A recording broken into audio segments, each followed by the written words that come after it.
the NESN 360 app now.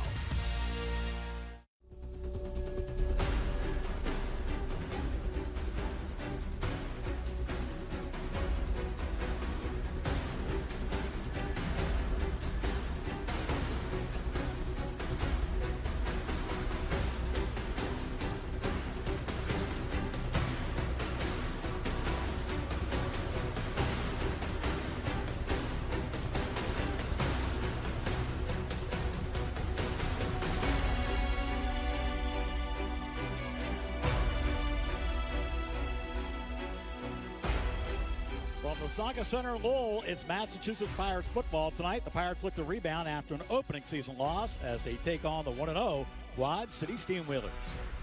Hello again, everybody. I'm Mick Bonningham with John Meter-Perrell. Glad you're with us for Pirates football tonight.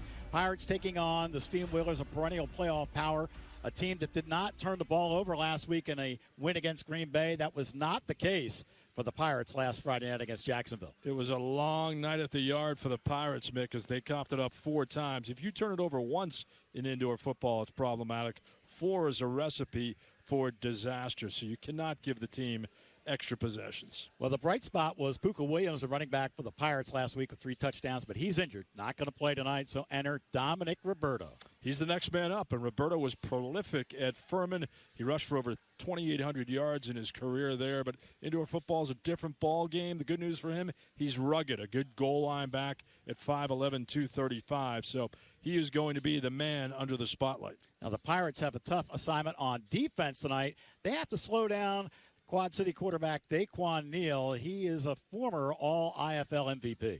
Yeah, he had a great game last week in their opener with 5 combined touchdowns, 3 on the ground. So usually he plays error-free football. You mentioned the fact 6 years ago he was an IFL MVP. So he's composed, he has experience in the game, and a difficult customer.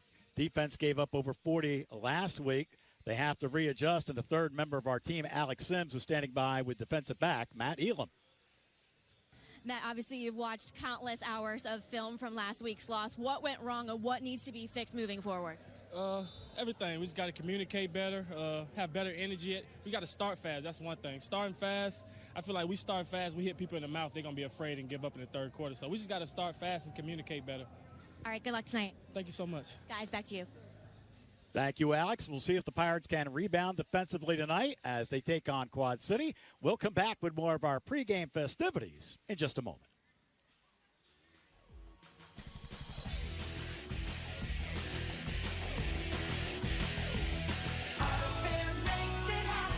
Get Memorial Day savings all month long at all 8 Auto Fair locations. Shop over 2,000 vehicles starting at just $3,995. Drive home a new vehicle for just $149 a month or get 0% financing. Go to autofair.com to search over 2,000 vehicles. Then get Memorial Day savings at Auto Fair. Auto Fair makes it happen. What is insurance? Sure. Insurance transfers certain risks between parties. Without insurance, the economy would really stop. In simple terms, insurance is like community. It's protecting every last asset that somebody has built over a lifetime. You're in it together. You feel supported. From the beginning to the end. What insurance is just taking care of people. It's definitely a way of life. Everyone's an athlete, whether you're 80 or 20, it doesn't matter. And all the energy in here is devoted to them. When they come in here, the attention's on them. Actually seeing someone like walk out the door better than what they came in is just like the best thing. If you're functioning correctly, we're not only going to get you back to where you were. My goal is to empower you and to get you, better. You're going to perform better than we were before. I'm super thankful to be out here riding my dirt bike again. They're the ones who go and tell their friends, and they have the best stories to tell. Gate City Casino, totally transformed. Over 500 games, including old favorites and hot newcomers. Poker, our new state-of-the-art room awaits. Craving roulette, Spanish 21, or something fresh? We've got it all. It's your favorite hangout, now redefined. Gate City Casino Nashua, your winning adventure starts now. All right, here's the coin we'll be using today. Here's heads. Here's tails. Quad City, you're the visitors. What's the call? Tails. Tails is the call. Tails. Call. It's heads. Mass, you have one. Massachusetts is one and deferred. You guys want the ball. Which way do you want to kick? All right, swing your backs around this way. Quad City will receive on this end. Shake hands. Go to your benches, guys.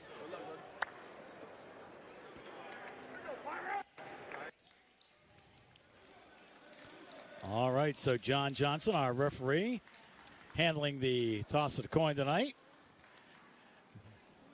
As we are just moments away from the opening kickoff, we can take a look at our Farley White Associates keys to the game. And the Pirates, well, they have to eliminate errors tonight, John, and that's probably the most important thing.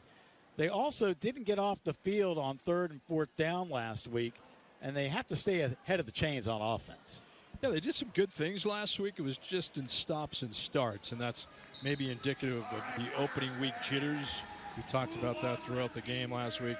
The Pirates team you see in week 1 is not going to be the same Pirates team you see tonight, for that matter, and all the way down the road in week 7. So a lot of these guys are playing indoor football for the first time. The bullets are flying, and it's very difficult at times to adjust to that. The cozy quarters of the 50-yard field, 50 yards of mayhem, they call it. And there's some rules adjustments as well. And it comes down to the quarterback, I think, getting rid of the ball quicker, Mick. You have to get rid of the ball less than 2 seconds. Kenji Bahar is still learning how to play indoor football, too. So that's something I'm going to be watching tonight, how fast he gets rid of the ball. Well, now it's time for the Evolved Health Chiropractic opening kickoff as Timmy Bleekrode has it teed up and deep. You will see Davion Johnson, who is the returner for Quad Cities. We are set. Here's the run-up, and this game is underway. You saw the ground ball kick last week. This is picked up at the 3-yard line by Johnson. He brings it out to the 15, so the kick fairly effective for Bleekrode and company, as the Pirates defense will be on the field first. So now they get a look at Daquan Neal, and the kickoff looks like Bleekrode's going to keep the ball on the ground. We saw that last week as it becomes difficult to field, especially on the turf. And good job by the returner Johnson to secure it. But Neal is somebody you have to account for at all points of the field, because he can rush the football better than most quarterbacks in the league. He can. Jared Ware Jr. is his running back. Give you the receivers after this snap. 1st and 10, 15-yard line for the Steamwheelers. And Neal retreats back. He's under siege and going down. Dominic Quiwan comes in and gets his first sack of the season. Well, Quiwan starts on the defensive front. Let's take a look at the Auto Fair defensive starting lineup. Elam, Lewis, Walters, and Floyd in the backfield. Joseph getting his first start tonight at linebacker. Beckner and Dale joining Quiwan up front. 2 big absences. Guy Thomas on the defensive line and Sal Lapoli at linebacker / defensive back. They both led the team last week in tackles with 5 each. 2nd and 15 at the 5. They'll throw underneath. That is Kevon Rudd, who makes the catch. And he's across the 10 up to about the 12-yard line. Rudd is a receiver along with Johnson and Vesey. Again, Ware's in the backfield along with Neal, the quarterback. You have Ivory, Scott Jr., Joe Krall, and Tyrone Chambers up front for the Steamwheelers. And the Steamwheelers are without one of their best receivers, Travell Calvin, who caught a touchdown last week. 3rd and 12 at the 12-yard line. And last week, it was tough for the Pirates to get off the field on 3rd down. Here they have a little shovel pass to the Steamwheelers. It goes ahead up to about the 18-yard line, as that is Ware who comes out of the backfield and makes the reception, but he's still well shy of the first down. Good play by Vasan Joseph out of the University of Florida, going sideline to sideline. The shovel pass caused again by the pressure. Essential to pressure the quarterback at all levels of football. This just in. If you flummox the quarterback, you have a chance to win the game. And an encouraging aspect of this drive on 4th down and long is the fact they're getting pressure. They're going to go for it on 4th and 8 at the 18-yard line. Neal retreats back to the 10, goes deep. That is in and out of the hands, and he hang on. Yes, Ware makes the catch down at the 2-yard line inside the coverage of Marquise Waters. It looked like he juggled it, but he was able to bring it down before he hit the turf. Yeah, we'll get another look. Terrific pass by Neal. Touch throw, receiver open down the far side. Pretty good coverage by Waters, who was calling for the incompletion, but by all accounts, he brought that one down. The play holds. No challenge on that, and a 1st and goal at the 1.5 for the Steamwheelers. Not the kind of play the Pirates wanted to see on 4th down. Here's the toss. Ware has it. Lost about a yard, and he goes down quickly, as it was Terry Beckner Jr. who was in on the stop. Now, last week, the Pirates gave up 5 4th down plays that went for 1st downs. Couldn't get off the field. 2nd and goal coming up here. Loss of 1 at the 3-yard line. Just underway, no score. Opening drive for Quad City. They have 2 locals in their lineup.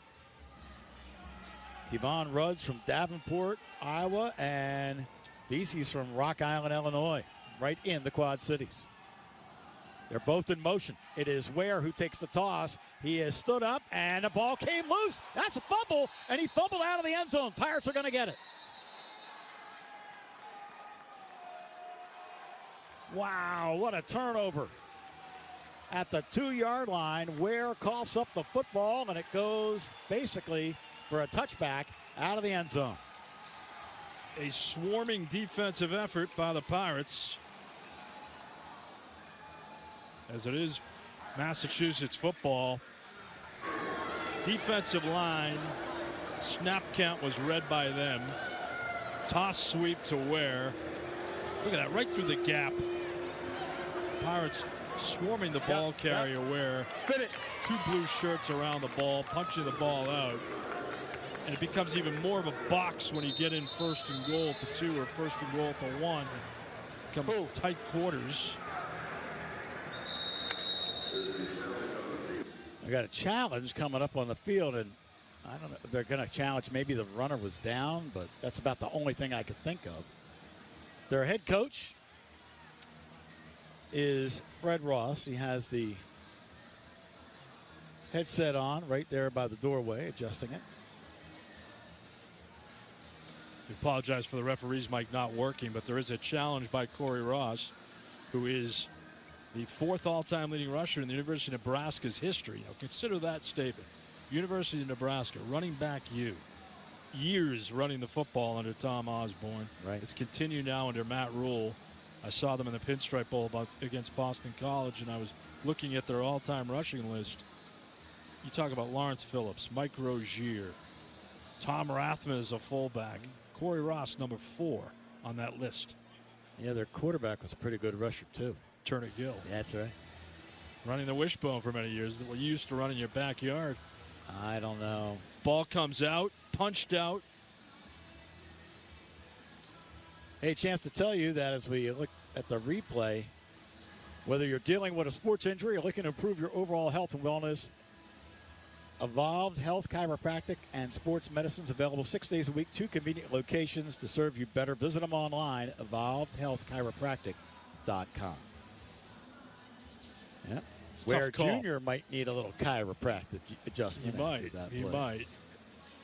We mentioned Guy Thomas's absence. He's one of the best defensive linemen in the league. You take him out of the lineup, it's the next man up. Mm-hmm. And that's really tonight's theme for the Pirates. Next man up. You're going to be hearing that a lot throughout the IFL season. You never know from week to week who's playing, who's not playing, who leaves, who doesn't leave. DJ Dale is the man on the defensive line replacing Guy Thomas. The ruling on the field is confirmed for a touchback. Will be 1st down Massachusetts from the 5-yard line. Quad City loses the challenge and will be charged a timeout. So, John Johnson tells the story. Corey Ross was very proud of his team last week that they didn't turn the ball over, and here they turn it over, going in for a score on the opening drive. Here come the Pirates. Kenji Bahar is your quarterback. Kenji Bahar. I can say that. Thomas Owens, Isaac Zico, and Tio Redding, your wideouts. Navon Donaldson, Jordan McCray, Nick Ford up front. And here is the first carry in the IFL for Dominic Roberto out of Fayetteville, North Carolina, and Furman University. He was a member who went to Saints camp. There's your lineup, brought to you by Auto Fair Dealerships. The thing that sticks out to me about the Pirates offense, you must get the ball in the hands of your playmakers. With Puka Williams out of the lineup, we'll get an update from Alex Sims maybe in a moment about Puka Williams' status. She has some information on that, but Thomas Owens has to get the ball more tonight. And this ball is tipped, and it's intercepted. Arslanian picks it off, and he will take it in for 6. The ball was tipped by a defender underneath the play, and Arslanian comes up and corrals the deflection, and it's 6-0 Quad Cities. Just like last week, the Pirates turning it over on the opening drive. Well, you're throwing in coverage, and Arslanian dropped back, linebacker, read the gap, read the route, simple pick, simple return for the pick 6. And that, again, is on the quarterback. Bahar has to be more mature in the pocket, get rid of the ball quicker, read your coverages better, and it's a maturation process for him trying to learn the IFL game.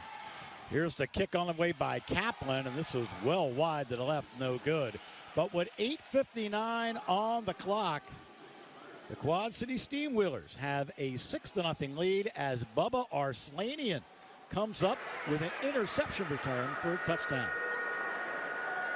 Actually, he was the man that tipped it to himself. Yeah, it was an athletic play, but you can't throw the ball in the middle of the field, Mick, in heavy coverage. And every quarterback in the world will tell you that. Mm-hmm. Look off your first option, go to your second, or take off and run. Alejandro Bettafield had a big game last year against Quad City here on July 1st. He was our player of the game, spreading the ball around. And I mentioned Owens didn't have a catch last week, your all-time leading receiver. Isaac Zico only had 2 catches. Tio Redding only had 2 catches. Maybe get Isaiah Coulter more involved in the offense tonight. So they know what they have to do. It's a matter of the execution part of it. Absolutely right. House of Athletes is fueled by passion for sports and personal growth. They're committed to inspiring athletes to break out of their comfort zones and reach new heights in athleticism. They're a proud sponsor of the Pirates. Well, it is 6-0 Quad Cities as the PAT was no good by Kaplan. And now the Pirates have to pick it up. Well, last week on their second possession, they had another turnover. They turned it over on 2 consecutive possessions last week. Hopefully that trend will not continue. 5 turnovers in 2 games. Mm-hmm. It's a lot. Ithaca College math equates to problematic. There you go. 8:59 on the clock, and this is not going to be Deuce territory. Taken about 4 yards deep by Isaac Zico. Big hole comes up the middle, out to the 19-yard line by Zico. Return of about 23 yards. 1st and 10, Pirates. A good job by Zico, who had 30 catches last season for over 300 yards and 7 touchdowns. That's another thing with Puka Williams out of the lineup. He had 3 kick returns last week, 105 all-purpose yards. Takes a large chunk of your offense out of the building. So, 1st and 10. 19-yard line for the Pirates as they trail 6-0. Zico's on the line, so you're going to have Owens and Redding in high motion. Deep toss goes to the running back and just a couple of yards for Roberto. You know, our injury update is brought to you by physical therapy, or rather off-season sports and physical therapy. Let's go downstairs to Alex Sims. Yeah, hi guys. I spoke with Puka Williams a short time ago. The bad news, he is out with a high ankle sprain. The good news, he's day-to-day and is hopeful to be back for the next game, guys. All right, thank you, Alex, for the off-season sports and physical therapy injury update. After the run, it is 2nd and 8. Quick toss, complete. First catch of the year for Thomas Owens, and they took the ball out of his hands, but he was against the wall, so he's already out of bounds. And Mr. Malik Duncan can bring it back. There's an extra little momentum boost now for Quad City. You sense that they're a little bit more tenacious than Massachusetts is at the moment. You have to match that level of intensity if you're the Pirates offense. Good idea to start up the far alley, get the ball in the hand of your playmaker, Thomas Owens. But even though he hit the wall, hold on to the ball after the play. Oh, yeah. So 3rd down and 6. And Bahar gets away. Big gain all the way to the 15-yard line and a first down for the Pirates. Well, there's that run by Bahar that you were looking for in the last series. It's exactly what he needed to do. He's read his key. The pocket collapsed right up the gut, right up the middle, through the A-gap. Coverage broke down up the middle of the field, and Bahar capitalized on that. Good look by our crew. Check out that. Just take off. No one's open. All your keys are blown. Take up off the middle and capitalize on the run as Cagle brought him down. 6 carries last week for 21 yards. Yeah, last week he was not sacked. Here is a little jet sweep to Zico, and he has a hole up the sideline. Did he get close to the goal line? He did. They're going to say he's out of bounds at about the 2.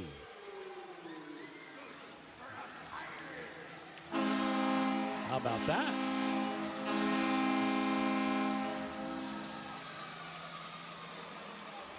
Well, it's a nice play, but it's not a touchdown. Even though the horn thought it was. Well, they wanted to get it. You know, it's a precursor. That's called a premature horn. No, it's a precursor. It's a harbinger. Shades of things to come. So Good here word, we're harbinger. looking at. Thank you. Not bad for a guy who cracked his SAT. 1st and goal. Handoff straight forward. Down to about the 2-yard line from the 3. Gain of 1. So Roberto, a bigger sized back at 5'11", 235, trying to pound it inside. Down at about the 2. The size plays into what you're looking for in 1st and goal situations at 235. He certainly capitalized on that when he was at Furman, had 11 touchdowns in 2022, 32 in his career. I think he lines up in the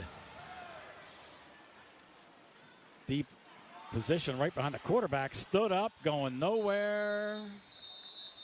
On another jet sweep.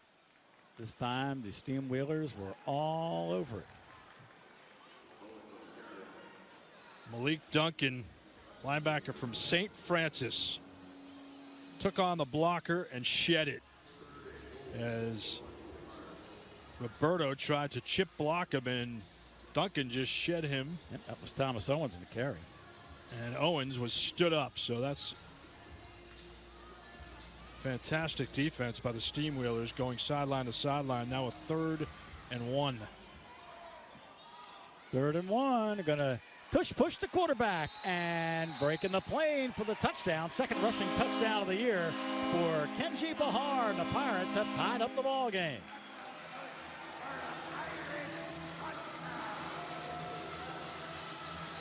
We have 4:20 to play here in the 1st quarter, and the Pirates have tied it up at 6.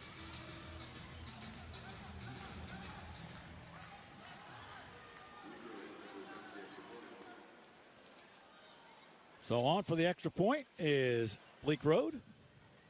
Love the push by Roberto, helping Bahar over the goal line. A good call by offensive coordinator Mark Stout. Keep it simple. And Timmy goes straight down the middle for the extra point. We have 3:49 to play, and the Pirates now out front by a score of 7-6 over Quad City. The last 20 years, APIA Scholars has awarded over 8,000 scholarships, with 73% of them going to first-generation students, 60% of those living below the poverty line. I'm proud to support APIA Scholars and their mission to make college more accessible to APIA students. When the last horn sounds, Nesson has you covered with post-game reactions from the players and our hockey insiders. When the background goes right on cue. Bruins Overtime Live after every game on Nesson, presented by BioToyota.com. We look a little bit differently, and that's for good reason. Saturday mornings, a brand new show about the city you thought you knew. Meet Boston with Billy and Jenny. Saturday mornings at 9:30, only on Nesson. On the Ultimate Bruins Show, your favorite Bruins spill the bees. And we highlight your favorite off-ice moments throughout the season. The Ultimate Bruins Show, Thursday, 1 hour before the game. Presented by Jordan's Furniture. Let's fish! Let's fish! The Mad Fisherman is reeling in the biggest fish and the best New England has to offer. Catch Charlie Moore Outdoors, Sundays on Nesson. Presented by Obashan Hardware, Subaru of New England, and Eastern Propane and Oil. Hello and welcome to The Drift. Drift in to new adventures and places to explore with Sierra Goodwill. John Methia introduces you to the who's who of boating. It's The Drift. Brought to you by Boat US, Social Bowl, and Subaru of New England. Bruins Pregame Hub takes a closer look at the hockey in your community. From the Pee-wees to the pros, New England loves hockey, and so do we. Bruins Pregame Hub, Tuesday, 1 hour before the game, only on Nesson. Presented by Awaken 180 Weight Loss. Voting for Nesson's 7th Player Award is now live. Vote for the Bruin who's gone above and beyond this season, and you'll be entered to win up to $25,000 towards your home from Mario's Roofing, Siding, and Windows. Vote today at Nesson.com/7th player. Welcome back. Pirates are out front by the score of 7-6. The official game odds are brought to you by Gate City Casino. According to DraftKings, on the money line, the Pirates are -120. Quad City a +100. The Pirates, though, favored -1.5. The over-under total 80.5 points tonight. And that ball goes into the crowd. And it gives you reason to come to a indoor football game. You can take the football home with you if it goes in the crowd. And we encourage everybody to come to the Tsongas Center. Next home game will be April 12th. And check out masspirates.com for more ticket information. So the Pirates back on the defensive side of the football. 3:30 to play here in our first quarter with a 1-point advantage. So right now the Pirates are trailing by half a point if you're playing the odds. First and 10. Not that you would ever do that. I would do that.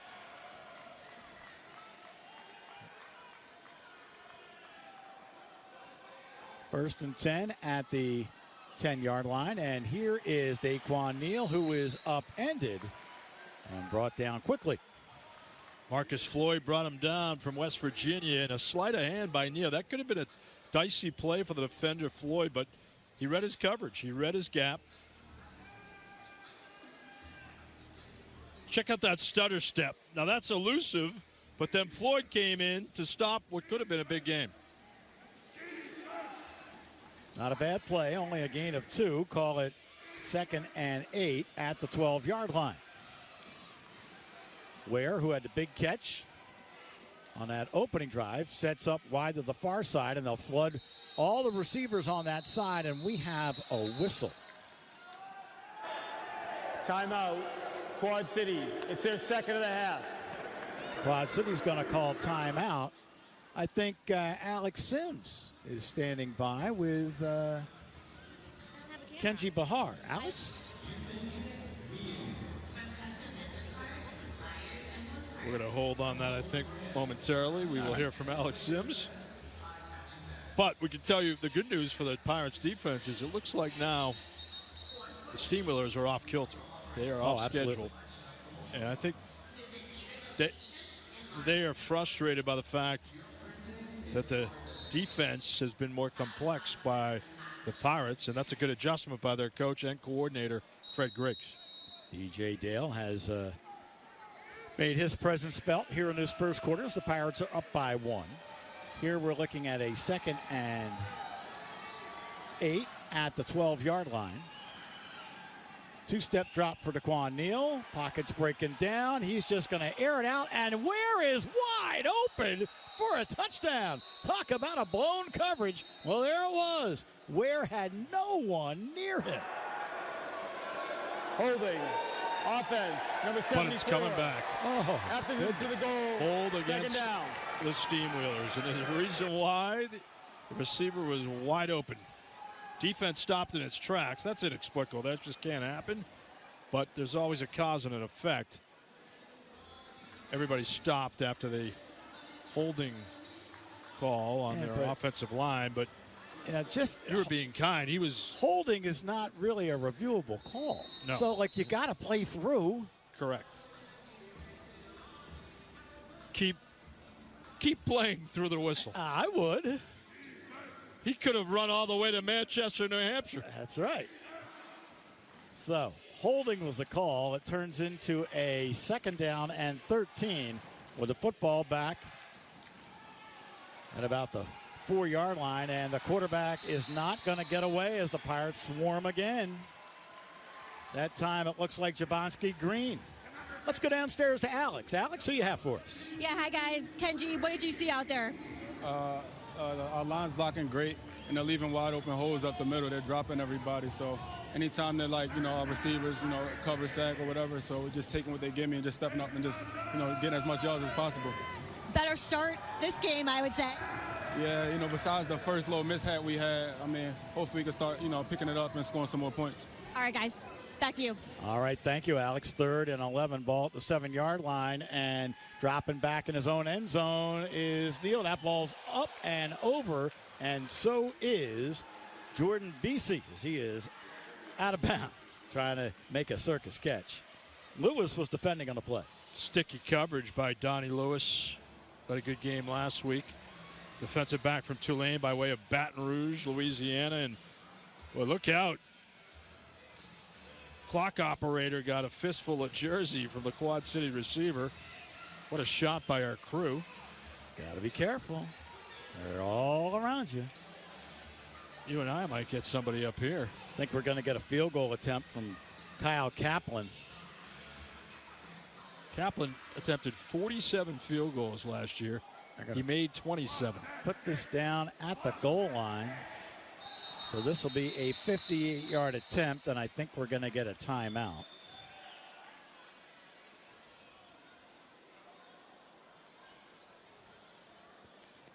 Once again, John Johnson, our referee tonight.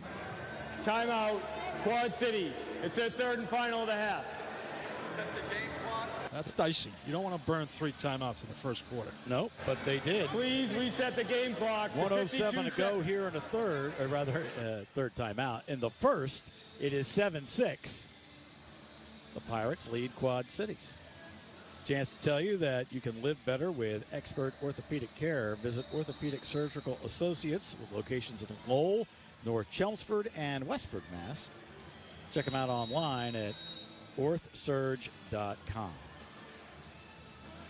Interesting strategy by Corey Ross going for the 58-yard field goal. Kaplan wide right in his extra point attempt. And I mentioned last year he missed 20 field goal attempts. And this is a very tough place to kick because the scoreboard is pretty much in your way, and it will bounce. It is a live ball. It's picked up at the 11-yard line, and the return, that kind of goes back to about the 8. That time it was Lewis on the return. Or was it Matt Elam? It was Lewis, Okay. but Matt Elam was part of the extracurricular activity after the play, which drew a flag, and there's an injured Quad Cities performer on the field at the 9-yard line. It's like an offensive lineman. 42 seconds left here in our opening quarter, and the Pirates with a 7-6 lead.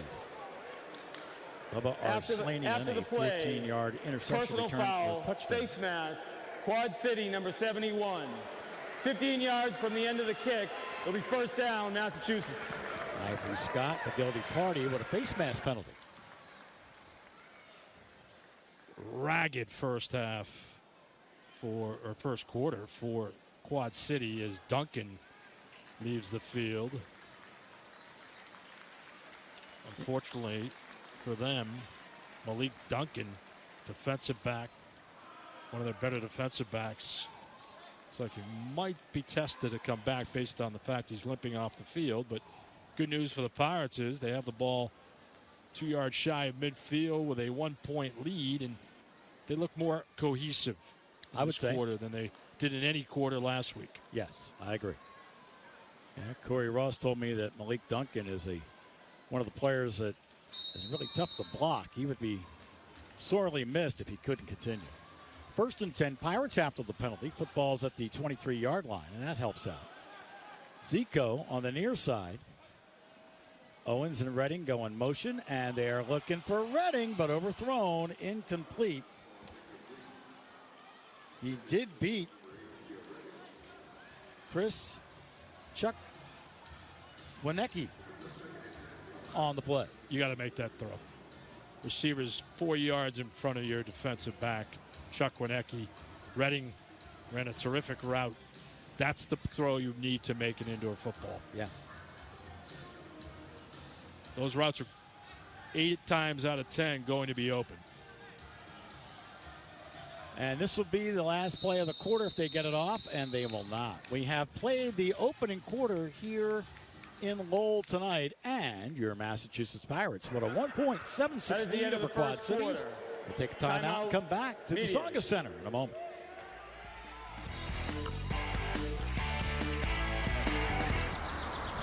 Did I remember to close the garage door?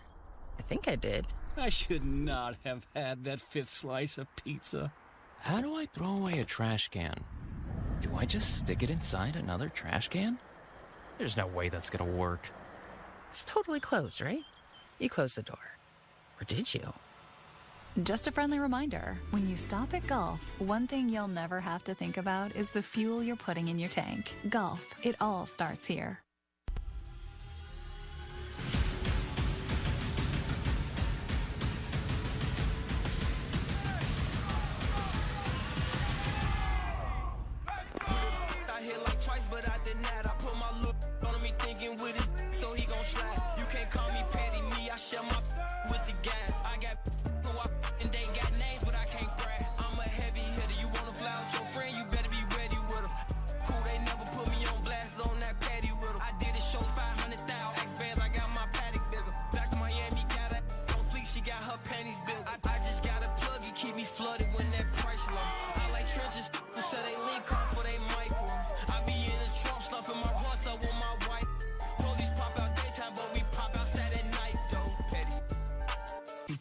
I'm petty too. I'm petty too. You think it, we ink it. From custom business cards to flyers and postcards. Promote your brand with signage and elevate your event with eye-catching banners. Specialty apparel for your company outing, family trips, or sports teams. We also offer an extensive selection of promotional products. Visit either location in Lawrence or Lowell. Your printing is our business. Proud sponsor of the Massachusetts Pirates.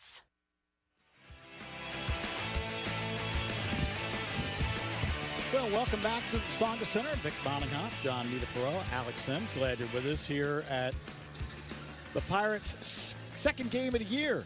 And right now it's looking a lot better than the first game of the year as they lead it by a score of 7-6. Encouraging signs on both sides of the ball. A swarming defense causing the fumble out of the end zone. Touchback. Pirates capitalized with a 7-play, 31-yard scoring drive, capped off by the Kenji Bahar 2-yard touchdown run. So they're much more cohesive, as we mentioned before the break. They look like they're playing with more energy and also a renewed sense of purpose, and that's a testament to the coaching staff led by their head coach, Fred Griggs, probably making some adjustments during the week. Cameron Harrell takes the place of Malik Duncan in the secondary. Nice quarterback fake. Bahar keeps it, and he'll be about 3 yards shy of a first down all the way up to the 20-yard line.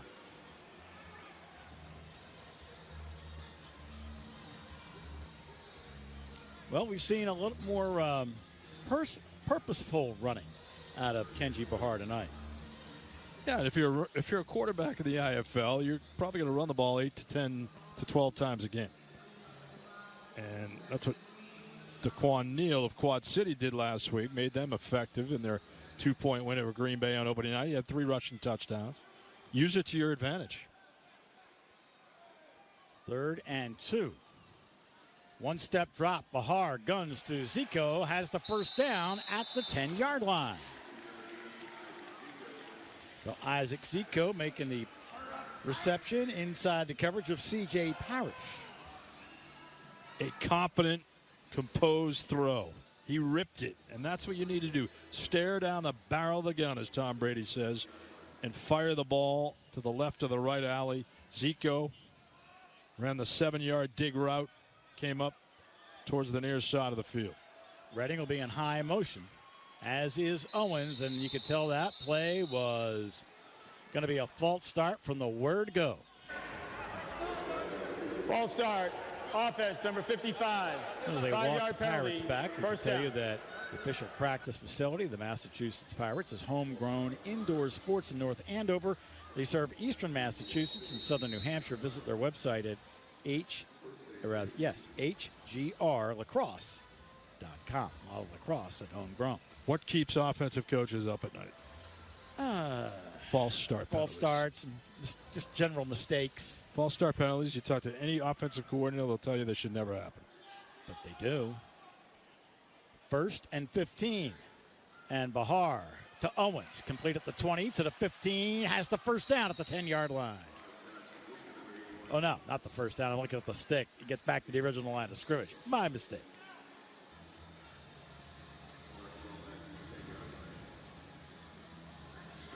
So it becomes 2nd and... I want to call it 2nd and 10. Why not? Well, that's where you have to do. Get the ball again in the hands of Thomas Owens.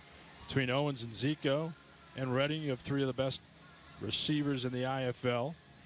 I'm sure Owens watched tape during the week and said, wait a minute, why wasn't I involved more? Yeah. Well, I think that comes with time, maturation of your quarterback. Yep. Playing his first indoor season. And Bahar steps up. Internal clock says I have to run, and he picks up 5 yards. Okay. Take small bites of the apple, just like you during our pregame meeting. Some small bites of pizza. Get some pizza. Okay. All right? All right. Play along. Part of the narrative. Yeah, I know. 3rd down, and the ball on the 6-yard You want me to say line. small bites of pizza? I can play that too. All right, we're at the 6th. But that's simple. It's just a matter of, again, reading the field. Good 5 yards to get the first down. Here's a deep toss. And Roberto will not turn the corner. But there is a flag that is back in the backfield. The tackle was made by Chris Chukwinecki. See what John Johnson has for us.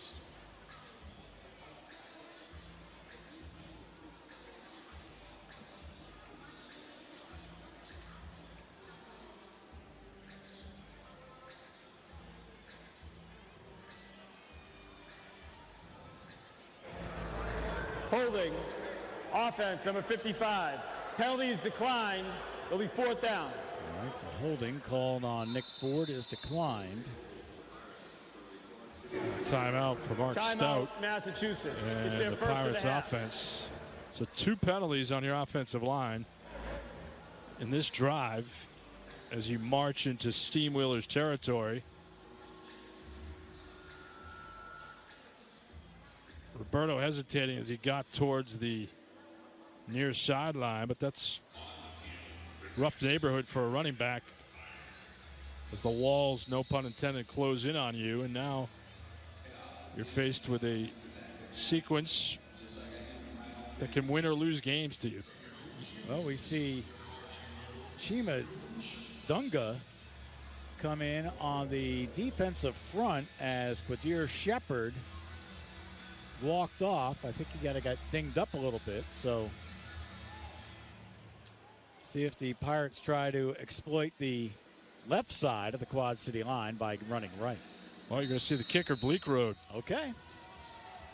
Tim Bleak Road this year is 0 for 2 in field goal attempts, although they did him no favors last week. One was like a 57-yard attempt. But here they're going to spot it down at the 13-yard line. This will be a 21-yard attempt. Placement down, kick on the way, and this one is wide to the left. No good. Score remains 7-6. Pirates lead Quad Cities with 11:43 to play here in our first half tonight. Pirates used 4 kickers last year. They had a successful season as they made a run towards the championship and fell in the championship game, but Jawaji team general manager, team personnel, Mark Stout, offensive coordinator, Fred Griggs, head coach. You need to stabilize that position. You have to make a 21-yard field goal. Leave points on the field. And it was straight on, too. Right. You leave points on the field. They left points on the field. The Quad City Steamrollers did where they missed extra point. You circle it on your sheet every game. It can come back to bite you. Oh, yeah. First and 10, 5-yard line. And it's going to be a fake to Ware. Rudd has the reception. He's up to the 10. And the ball came loose. I think he was already down. But let's see if they give it to the Pirates. They do. Now that's one I throw the challenge flag on. I think the ball was out as Floyd comes up with it. That was a tough one. I thought he was well down on the play, but looks like the Pirates are going to get the turnover. So it's a completed pass to Rudd. Heck of a play by Marquise Waters, defensive back. Floyd recovers. Waters caused the fumble. He jarred it. It's a swarming defensive effort, Mick. You notice that? True. They're swarming to the ball. They have 3 hats on the ball every time they can. And they're working vertically. They're not going north-south. They're going east-west, running down ball carriers. And a large part of that is the work of the defensive backs. Second turnover tonight for the Steamwheelers. 10:28 left in a half. And they're going to run Roberto, tackled at the 10-yard line, as it was David Cagle making the stop.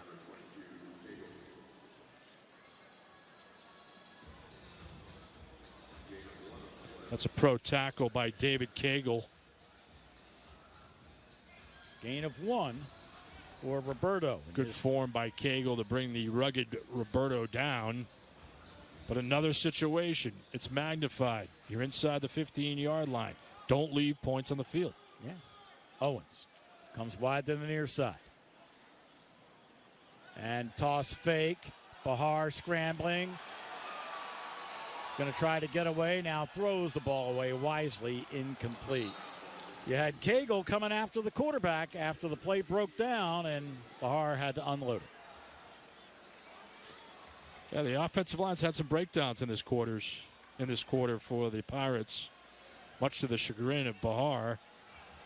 Fakes the toss sweep, and then Cagle's unblocked. Does a good job to get past him, and dutifully throws the ball away to a couple fans as the kid in the UMass sweatshirt wins the ball. There you go. So now we're looking at a 3rd down and 9 at the 10-yard line for the Pirates. They missed a field goal, a chip shot last time they had the ball. And now they are right at the 10-yard line, and we're going to get a timeout. I think it's going to be taken by the Pirates. Delay of game. Oh, Offense. Delay of game. 5-yard penalty. Wow, 5-yard penalty. Not what you want to see, John. No, and this comes back to early season blues and a new quarterback and an offensive line that looks like they're a little scattershot. So the installation is off. It's okay. 3rd down and 9 for the 15. Now take a small chunk. 3rd and 14. Here comes the rush. Bahar gets away, now throws to no one and threw it over the boards, incomplete. And 4th down is coming up. Good pressure again. Once again, it is Cagle who has had 3 nice plays on this defensive series for the Steamwheelers. Well, they're going to give Timmy Bleekrode another shot. But you've been around enough kickers in your life to know that sometimes it's between the ears. Yeah. And if you don't make one, it can multiply into many misses. This is true. Especially in the IFL when you're kicking it narrower uprights. 30-yard attempt. It is from the far hash. Bad snap, fire drill, picked up and thrown away, incomplete. The holder was Aeneas Dennis. That was not his fault as the ball came kind of rolling back to him. And the backup quarterback just picked it up and threw it away. A comedy of errors in the last 5 minutes for the Pirates. And I didn't hear anybody laughing. Nope. They're not laughing outwardly. They're not laughing inwardly. Still 7-6. That's the bright side for the Pirates, but they've had opportunities in the red zone. In the deep, dark red zone when you get close to the 10-yard line, and they haven't been able to punch it in. And what you're doing is giving the Steamwheelers life. Oh, yeah. 1st and 10 at the 15-yard line. And this pass is a little bit beyond the outstretched arms of Davion Johnson. I think we have a flag on the play. Let's hold on. Illegal defense, Massachusetts, number 95. Defender out of his stance at the snap. 5-yard penalty, first down. All right, so DJ Dale comes out of the stance a little too soon. You cannot get out of your stance. You must be down. If you're down, you stay down. Linebacker doesn't have to declare a blitz anymore. Part of the new rules changes in IFL. It's 1st and 5 from the 20, and wide open is Rudd. Makes the catch at the 15, down to the 10-yard line, where it'll be 1st and goal for the Steamwheelers. Even Rudd makes the catch. After a fantastic route, wide open in the middle of the coverage of the Pirates. They move him back to the 12-yard line, so it'll be 1st and 10 at the 12. He sat down in that zone, and that's why there was a chunk of room. Johnson goes in motion with Rudd, and a fake to Rudd. Neal keeps it himself, goes straight forward, and he'll get down to the 6-yard line. Tackle made by Rosan Joseph. A few times tonight we've called his name. Watch out for Neal in these close quarters. They get down inside the red zone. Based on his 3 touchdowns rushing in their opening night win against Green Bay, Corey Ross, their head coach, will not hesitate to call his number. No, not at all. Ran for 51 yards last week. 2nd and 6 from the 6. And Neal keeps it himself to the goal line. He is in for the touchdown. Oh, you saw that coming, John. Yeah, it's one of those things, why not, right? Mick, you have an excellent running quarterback, utilize his abilities, and the left side of your offensive line opened up a huge hole. Right after the snap, the left side of the defensive line of the Pirates was neutralized. And Neal takes the snap and runs right through it for the easy score. Yeah, they're going to go for 2.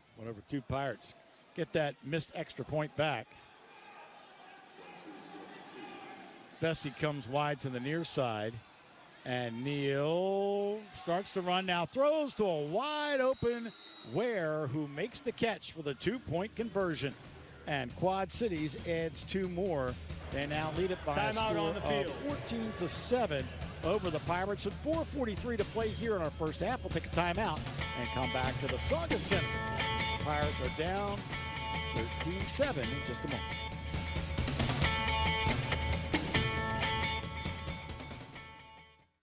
Stand Up to Cancer accelerates the pace of research by bringing scientists together to work on the most difficult problems in cancer. It's just so inspiring to do research that impacts human lives. Stand Up to Cancer with us at standuptocancer.org.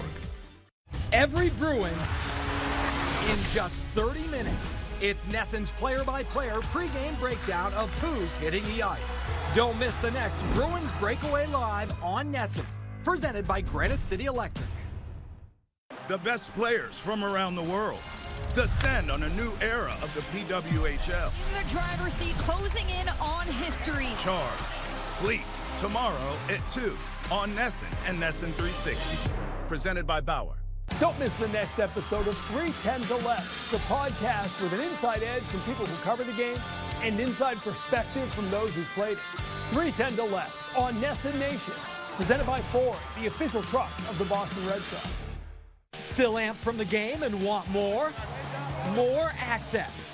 More analysis. I guess all's fair in love and hockey, right? More from around the league. Bruins post-game final after every game on Nesson. Presented by Roden Hodge. Hi, I'm Julia Doherty. Coming up this weekend on Nesson's Dirty Water TV, we are on the road again in the beautiful city of Tampa, Florida.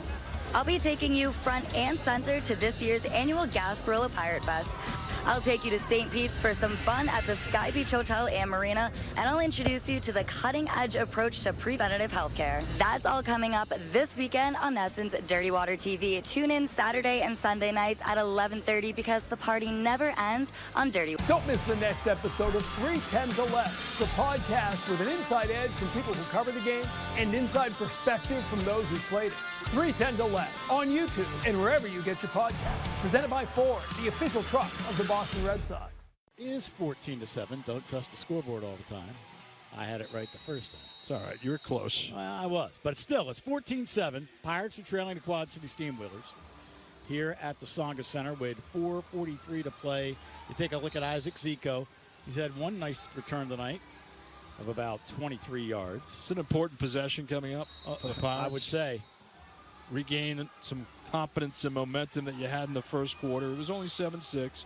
Steamwheelers missed an extra point, but now they just won the last 5 minutes of the game. Right. Kyle Kaplan is set to kick off. Let's see what he elects to do here. Looks like he's going for a deuce, and he just missed wide to the right. So this football comes out now to the 20-yard line. Free kick in the air, into the stands. Ball be placed at the 20-yard line. Keep in mind, if you're just watching the IFL for the first time, you can go for 2 points kicking from your goal line. If you hit it through the uprights, it is worth the deuce. That would be 2 points. It is rare, but it can be done. A chance to tell you, if you think it, Omniprint inks it. They offer extensive selections of promotional products. Visit either location, 92 South Broadway in Lawrence or 287 Appleton Street in Lowell, or online. So, 4:42, plenty of time to play here in our first half as the Pirates are down 14-7. Start from the 20-yard line. Bahar takes a direct snap, and it is Thomas Owens, who's been a little bit more involved in the offense tonight with the catch at the 25-yard line. I'd say much more. And if you're Bahar, first-year quarterback in indoor football, he brings a sense of calm. Owens brings a sense of calm to the huddle. He's a record holder. He has 9 Pirates records. He's an all-time IFL receiver. You know, if you add Get him the rock. all his touchdowns, including a 13 in the playoffs, he has 100. Whew. Yeah. So, nice fake by Bahar, and he'll be a yard shy of a first down. Tackle made by Quadir Shepard, who's back in the game. Bahar was flummoxed initially, but to his credit, didn't let that bother him. I think he might have wanted Roberto, who went the other way. And then Bahar said, wait a minute, I got to take off. And he did it well, picking up 9. No, I think it was a misdirectional fake. That's what it looked like from here. You could go with that. Here's a quarterback counter, and he will not get the first down. Alan Bubba Arslanian was all over him, and that brings up a 4th down coming up. Anyone ever call you Bubba? No. You never got a Bubba Moninghoff in there? Haas, but never a Bubba. I never got one either. But there you go. 4th and 1. Just right. meat for me to Perel. But all right, 4th and 1. What do you call? Keep it simple. Bahar's run the ball pretty well. go off tackle for a yard. Well, Roberto sets up to his right. Motion right, and they run left, and all the way to the 10-yard line, and maybe across is Dominic Roberto for the first down. See? They didn't go to Bahar, but they went to Roberto. Keep it on the ground. Good job by the big hosses up front, as Keith Jackson used to say. Yep. Open up the hole. Roberto saw a lot of those at Furman in his storied career there. First and goal coming up here for the Pirates. Football spotted at the 8-yard line, getting close to the 1-minute timeout in the first half. And it is Bahar, and he's going to take off. He's at the 5 to the 3 and down at about the 2-yard line. But it might be coming back. Holding, offense number 64. 10-yard penalty, first down.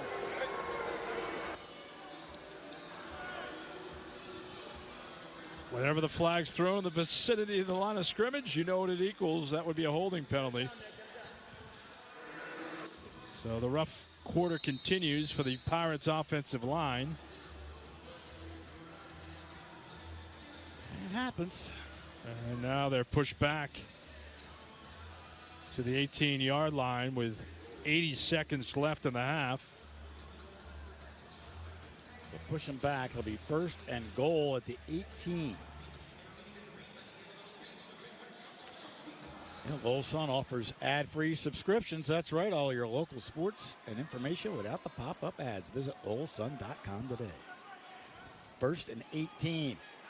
And it goes to Owens at the 15-yard line to the 14, where it is Chuck Wienecke making the tackle. And that is the 1-minute timeout. The 1-minute warning. Bone-crushing hit by Chuck Wienecke. So Owens is getting fed in the first half after no catches last week. You look at Mark Stout with his quarterback from Monmouth University by way of Baltimore. Played at Calvert Hall in Baltimore, one of their top prep programs. And then he went to Monmouth and had a All-American career at the FCS level. Well, after the completed pass to Owens, Pirates looking at a second down coming up. Second and goal, call it the 14-yard line. Bahar throws to a wide-open Redding. Foot races on. He's at the 5 and brought down at about the 4. Pirates are knocking on the door on a completed pass to T.O. Redding. That might be his first catch of the first half. It is. And I thought he might have had a score there. It looked like the C's were open for him, but stutter step, he elected to go up the near side alley. But still, they're positioned 3rd and 5. Isaiah Coulter on the far side, but it is Bahar down to the, maybe the 4. It's going to be about all for Bahar. Timeout, Massachusetts. This is their second of the half. With a big 4th down coming up. No timeouts remaining for the Steamwheelers. They used 3 in the first quarter. So now the chess match with offensive coordinator Mark Stout and his quarterback Bahar against the Steamwheelers defense.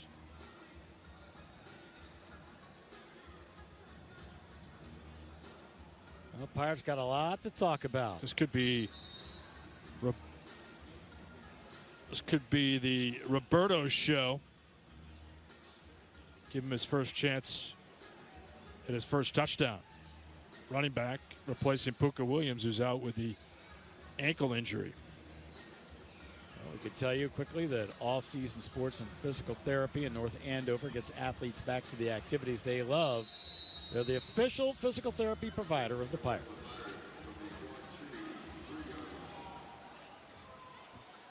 Fourth and goal.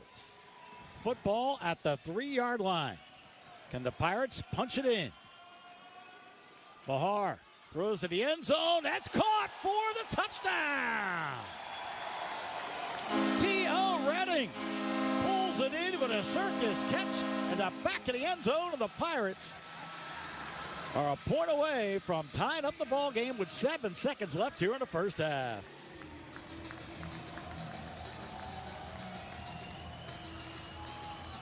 Excellent execution. Bahar pulls the trigger, and then Redding. What a catch. Back of the end zone. Deserves to celebrate. He took a lick, hitting the pylon.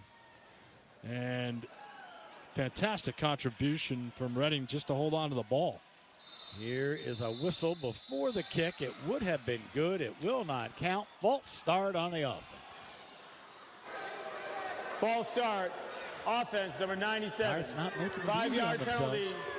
Retry. They're not, and it starts up front. Yeah.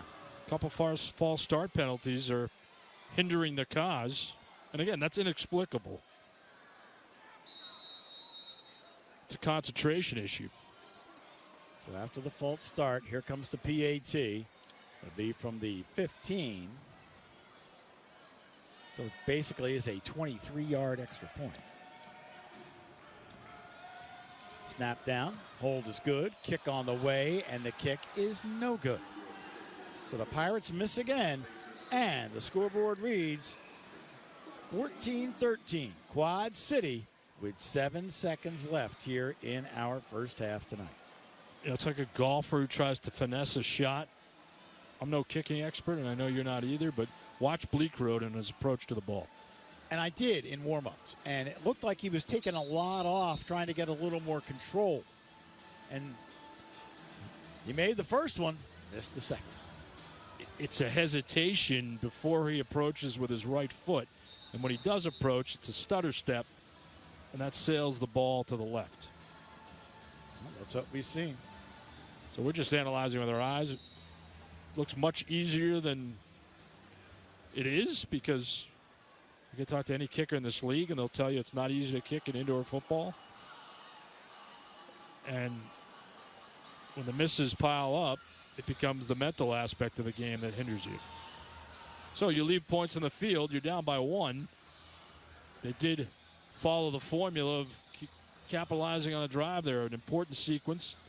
They needed that. They needed that boost. Great pass by Bahar. Equally great catch by Redding. 8 plays to go 30 yards, and this kick is into the crowd.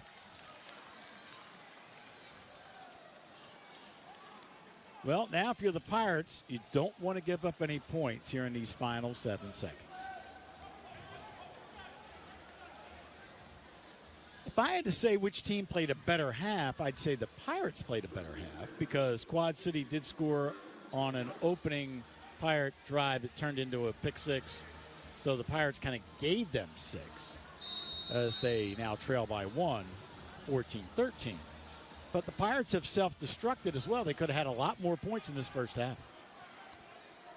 Oh, they'll look at this and say, what could have been? Oh, yeah. So Neal throws underneath. Rudd makes the catch. He takes himself out of bounds wisely with 3 seconds left. Now that's a veteran move right there. It is, especially when you don't have any timeouts remaining. And now you set up a field goal attempt. That's right. And it's now a lot more makeable for Kyle Kaplan. He doesn't have to worry about that scoreboard in the way.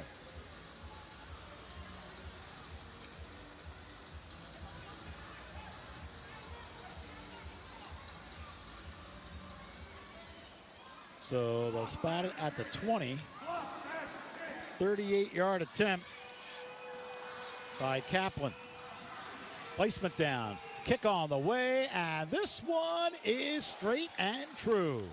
The Quad City Steamwheelers get 3 more points at the end of the first half as they lead the Massachusetts Pirates 17-13 at the end of our half here in Lowell tonight.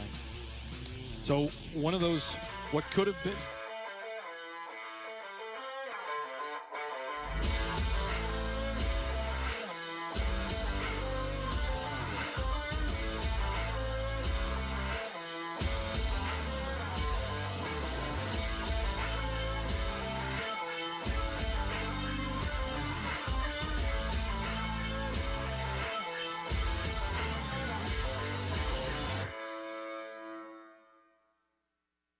On the field, protection is everything for the Pirates. And off the field, my job is to protect what matters most, just like I do for my own family. From your home to your business, your car to your loved ones, Norwood Insurance has you covered.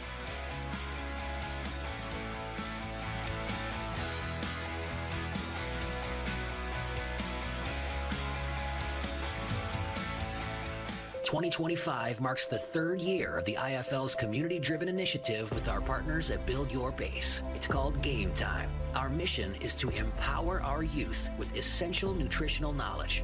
In 2024, our Game Time events engaged over 2,200 elementary-age children throughout our communities, sparking interest and understanding that feeling strong, feeling smart, and feeling good all start with good food. Learn more at buildyourbase.org. I love Lowell. It's always great to be here.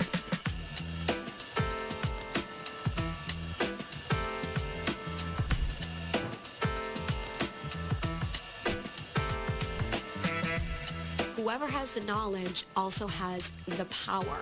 That's what this is about. What happened there? That's on me. Congratulations to you expanding into We're growing. We're growing quickly.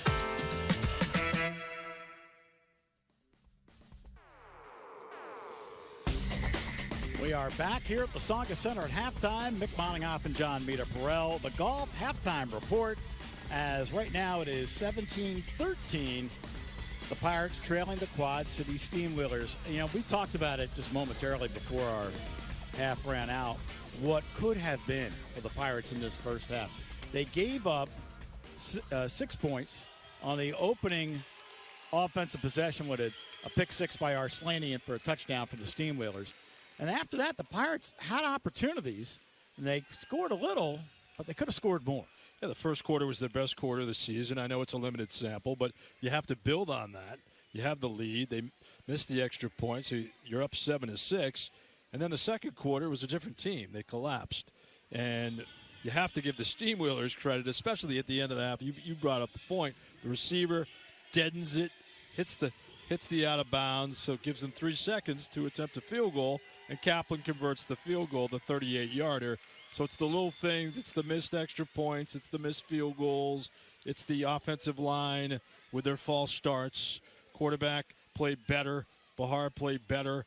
Again, there's bright spots. They got Owens involved. They got Redding involved with a touchdown. That was a terrific catch. So you know the Pirates have talent. It's just a matter of simplifying the game and making sure that the execution is at a premium. You know, I could hear the halftime speech now. We're not far out of this game. We're only down by 4. And what are you doing out there? We'll find out as they talk it over at halftime in the locker room. Right now, we'll take a quick break and come back with more of our halftime festivities at the Saga Center as the Pirates trail 17-13. We're back in a moment.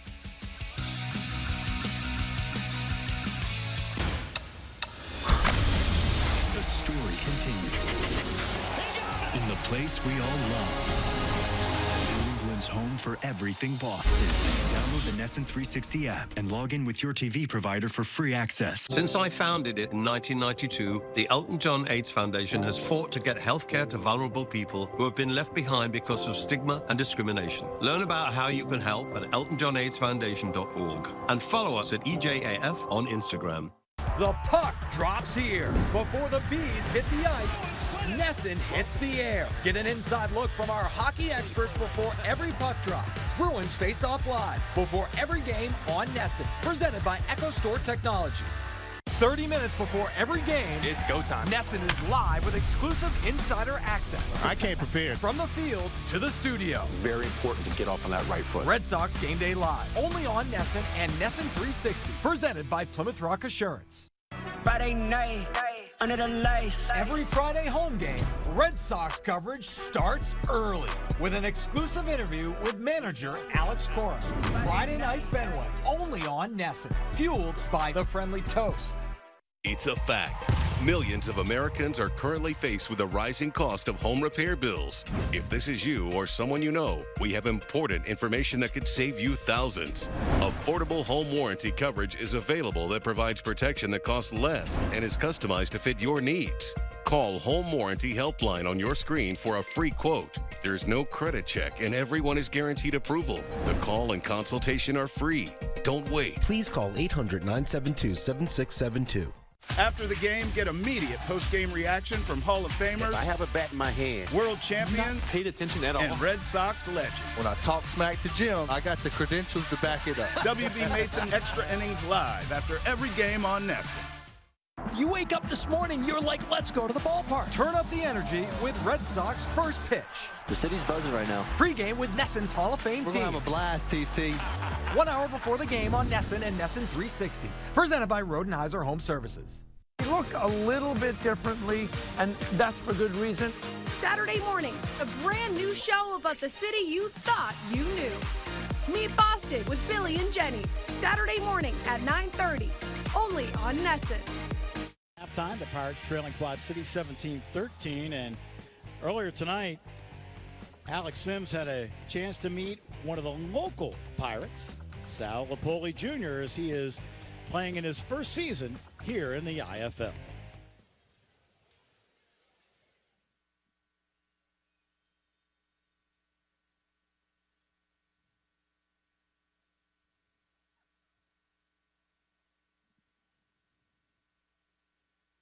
Okay, so two looks of that, two looks of this. How do you pronounce his name again? Who? The linebacker who picked it off? Arslanian. Arslanian? Arslanian. He's an Armenian. Maybe.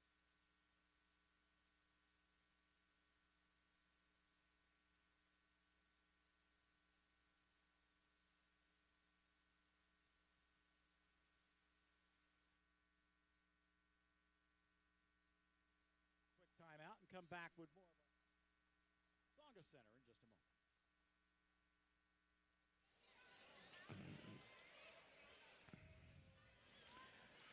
Again, we apologize for any technical difficulties here. We'll take a quick timeout and come back to the Tsonga Center in a moment.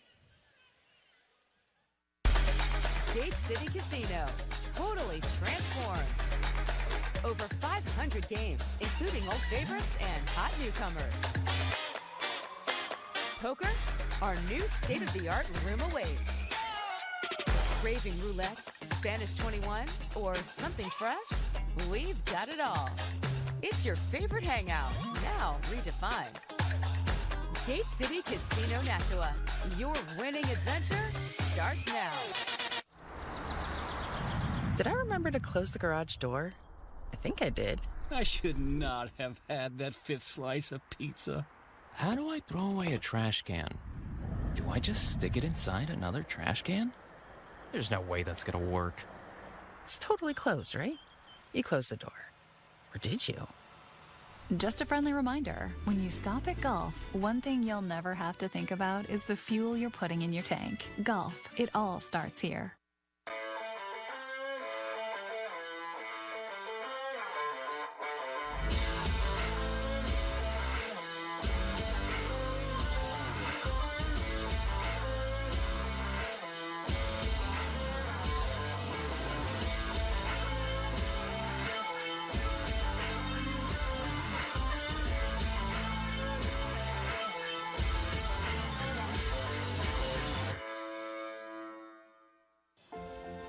It takes teamwork to succeed, be it in the community, athletics, or everyday life. The Massachusetts Pirates are more than a football team. They are a community partner, especially for our local youth, stressing inclusion, helping the less fortunate, and the importance of education. It's that winning spirit that builds tomorrow's champions. The Massachusetts Pirates, supporting our youth and strengthening our community. On the field, protection is everything for the Pirates. And off the field, my job is to protect what matters most, just like I do for my own family. From your home to your business, your car to your loved ones, Norwood Insurance has you covered.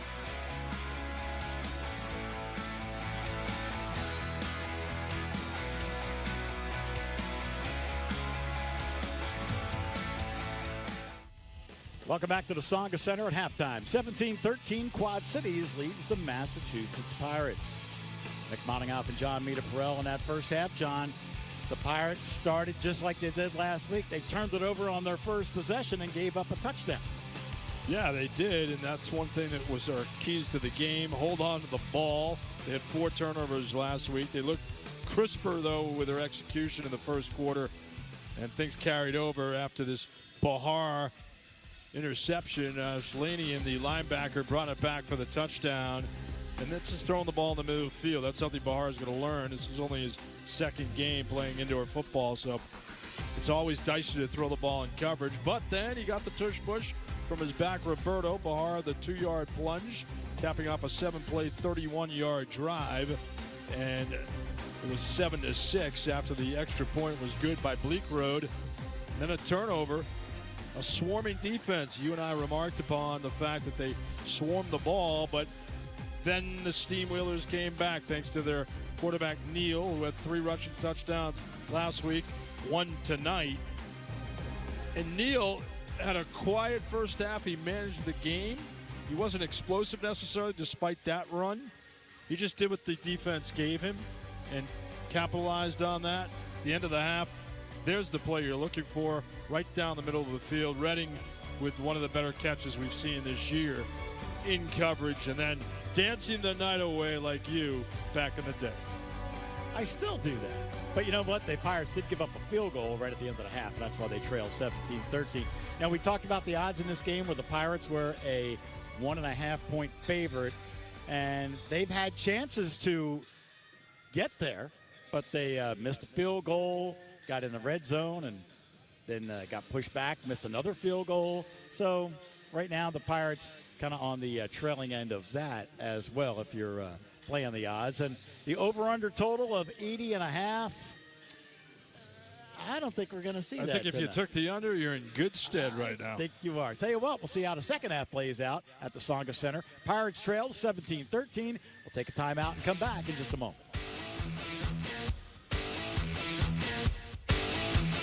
Did you know that thousands of authors across the country have written books and published them with Page Publishing? If you've written a book, Page can help you through the process. We cut through the confusion of the publishing world to make it easy for you. If we decide to publish your book, your work ends and ours begins. From copy editing and proofing to typesetting and book cover art, we get you printed, distributed, and sold on Amazon, Apple iTunes, and bookstores. We'll even promote your book. Call 1-800-240-2202. That's 1-800-240-2202. Plans, you are the best. Remember the best planned 90 minutes of your life?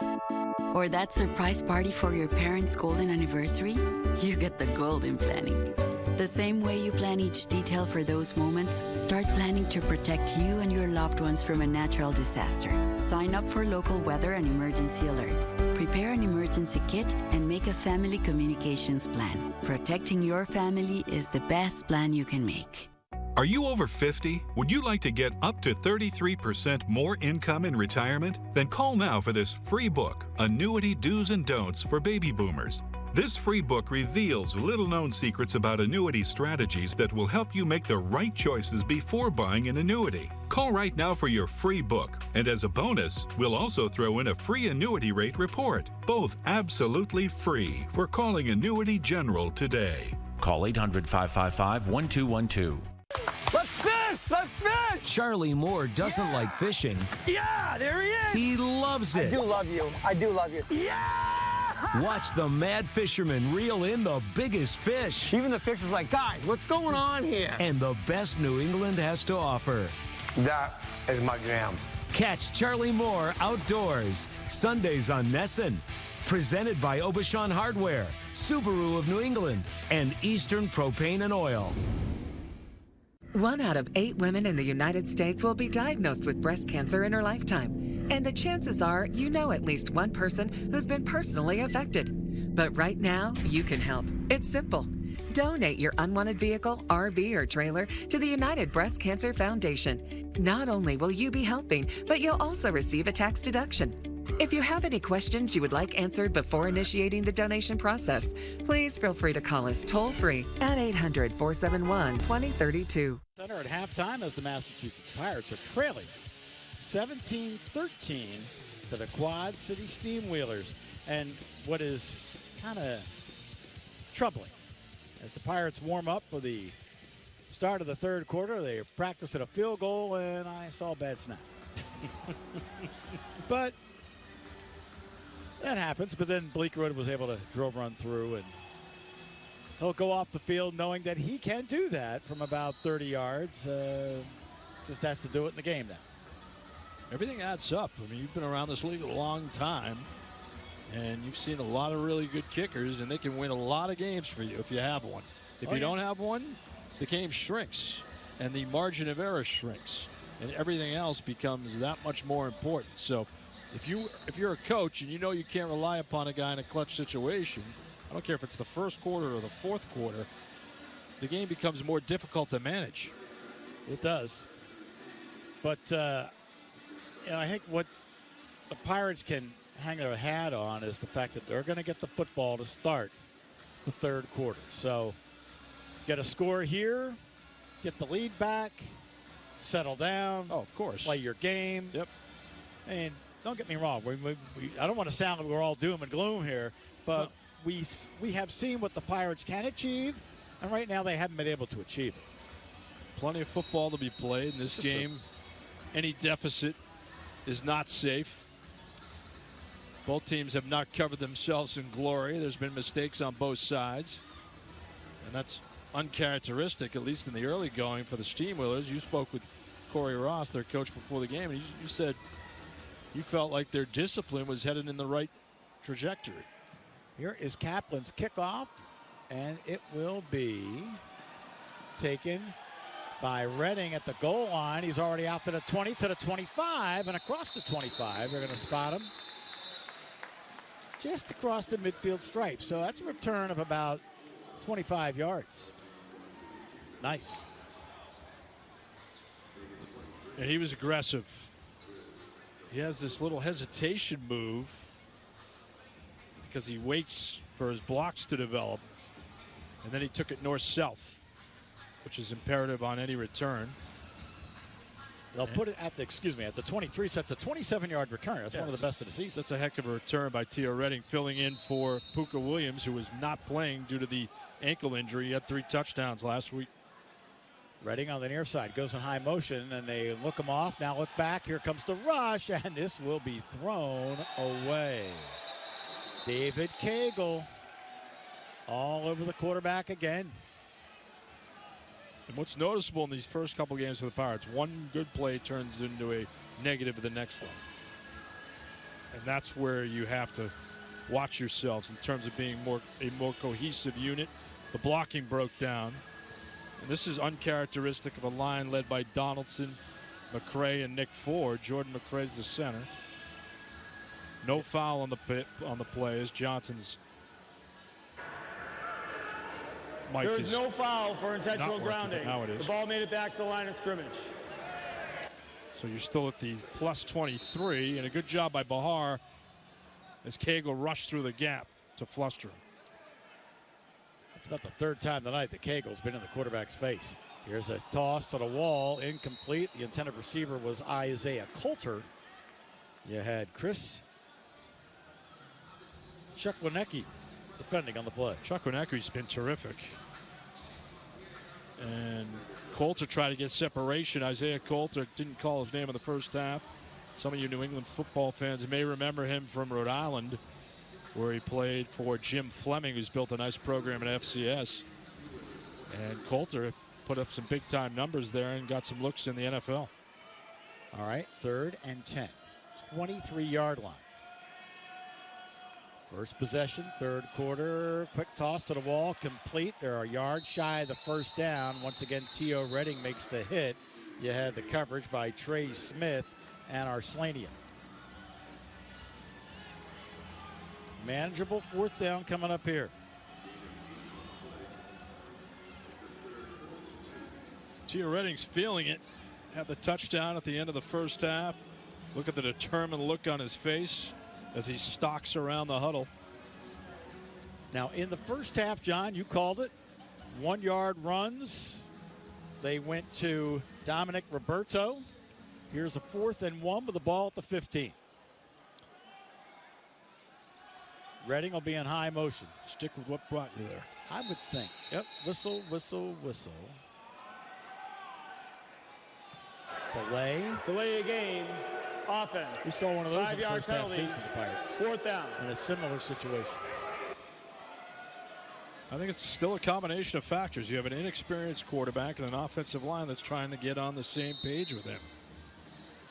A 3rd and 9 at the 10. We'll keep an offensive coordinator, Mark Stout, up at night. Turned into a 4th and 15 where the Pirates then tried for a field goal and missed. So now this backs them up to 4th and 6 with the football at the 20-yard line. Bahar with a one-step drop, steps up in the pocket. He's going to try to run for the first down. He's got it, and he is at the 10-yard line, but looks like a holding against the Holding. Offense, number 64. 10-yard penalty. 1st down. All right, so a delay followed by a hold. Penalties demoralizing the offense for the Pirates. You're at the 15-yard line. You're in the red zone. They mounted in the first half, and it's just carried over. You're shooting yourself in your own foot. The proverbial self-inflicted wound that your NFL coaches talk about every week. Yeah, it's very difficult. 11-11 on the clock. And going to try a field goal. It's going to be spotted at the 13-yard line. What a lift this would be for Bleak Road's confidence after missing a few in the first half. This will be a 45-yard attempt. Oh, kind of a bad snap. Had to reset, and the kick will go wide to the left. So not really his fault there because the ball was kind of delayed getting down, and then he had to kind of double clutch. And actually a better effort, though. Yeah, I mean, it was close when you figure all the stuff that was going on. No, it was a poor snap, poor hold. It's the installation, the line of scrimmage that's breaking down for the Pirates, and that's hindering your effort. And with Massachusetts, as you mentioned, that's not usually the case. No, it isn't. We didn't talk about that at all last year for the most part. No. 1st and 10, 5-yard line for Quad City. They lead 17-13. Neal's going to send BC in motion. Handoff goes to Davion Johnson. Now Johnson is a wideout who also had a rushing touchdown to seal the game last week in the victory over Green Bay. So you'll see him as a running back. You'll see him as a receiving threat as well. Didn't see him at all in the first half. Not really. Abilene Christian product. With a touchdown last week. And gain of 6, 2nd and 4 at the 11-yard line. BC comes in motion. Neal, 2-step drop, looking down the middle of the field, and it's going to be incomplete. And that time, Johnson was the intended receiver. Walters was defending on the play. Not a bad ball by Neal to lead Johnson. Takes the deep drop, scans the field, and then there's that high safety coverage by Waters. Too high safety look for the Pirates defense. And Waters trailing the play, but coverage was still decent enough to impede the progress of Johnson. 3rd and 4 at the 11-yard line with 9 minutes to play in the third quarter. And here is Neal with a toss, goes to Gerard Ware, and Gerard Ware Jr. is going to be shy of the first down, I think, by about a yard. Not even. Half a yard. Player down for the Pirates. Yeah, that was a dreaded helmet-to-helmet collision. Is that Lewis? Don't want to speculate. No, Lewis is there. Lewis with is his walking helmet off. around, but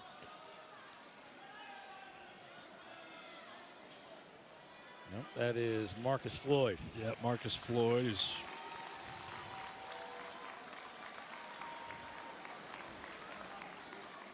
going to have to try to shake it off, and likely, my guess is, won't return after that hit. He'll be cognitively addressed. You would think.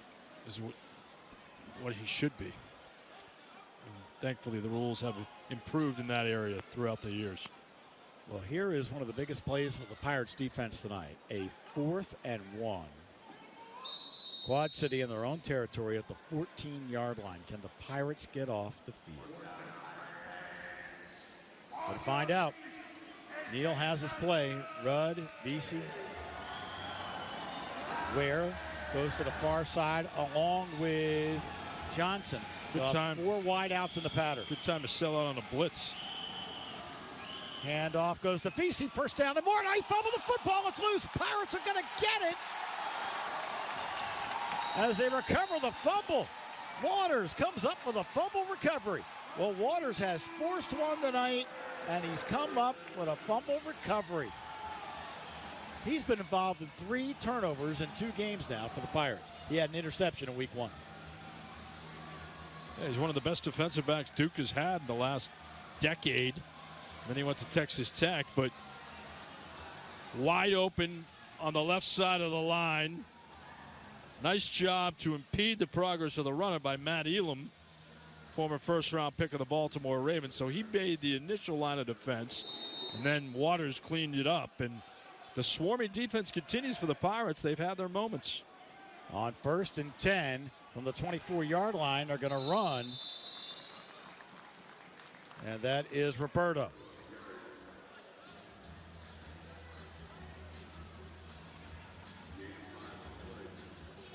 So Roberto runs from the 24 to the 20-yard line for a gain of 4. Roberto getting more comfortable as the bell cow back, replacing the injured Puka Williams in his first IFL game. 2nd and 6. Handoff once again to Roberto, and he will have a first down at the 10-yard line. How about an injury update? Let's go downstairs to Alex.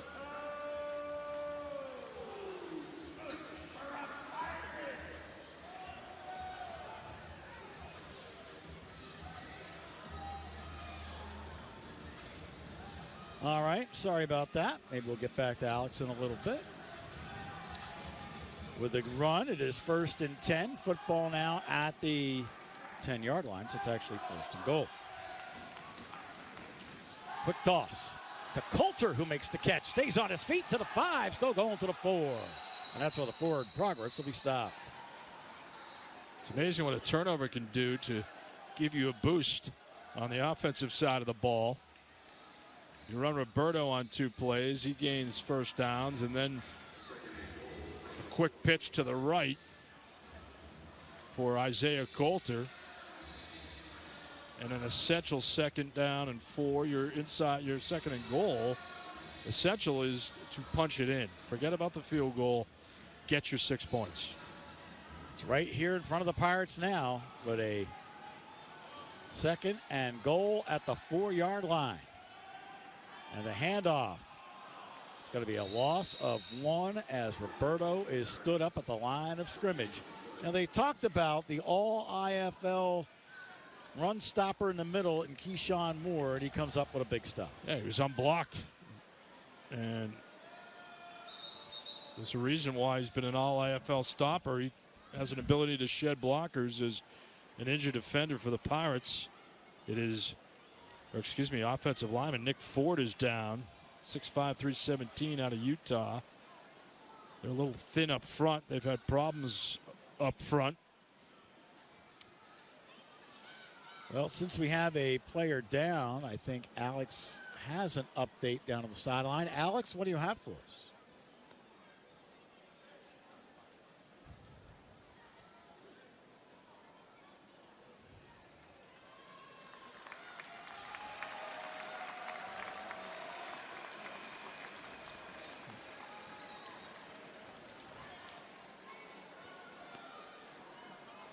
All right, well, problems downstairs all around, Alex. The Gremlins are out. They're out tonight. They're after us. It's Halloween at the Saugus Center. It's not Halloween, but it's close. Feels like it. Now, Ford is up, but at least walking off under his own power. You know, the Pirates still have the football at the 5-yard line. It is 3rd and goal at the 5. Can take the lead on this possession. Owens and Redding go in motion. Bahar throws back in the end zone for Coulter, incomplete. That's the same kind of route they ran when they got the touchdown to T.O. Redding, but this time the ball was overthrown. He was thrown off his back foot, and that was due to the pressure from both sides of the line by the Steamwheelers. An unbalanced throw by Bahar, and you're throwing into double coverage as well. So here's your play of the game for the Pirates. Oh, yeah. Still plenty of time left in this game, but right now you circle this play, 4th and goal at the 5. You keep your offense on the field, and you try to go for the touchdown, but you know the Steamwheelers likely will bring an all-out blitz.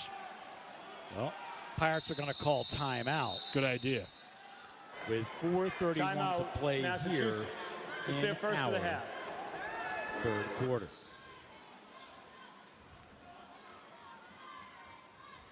Let's go downstairs. Alex has another update. Alex.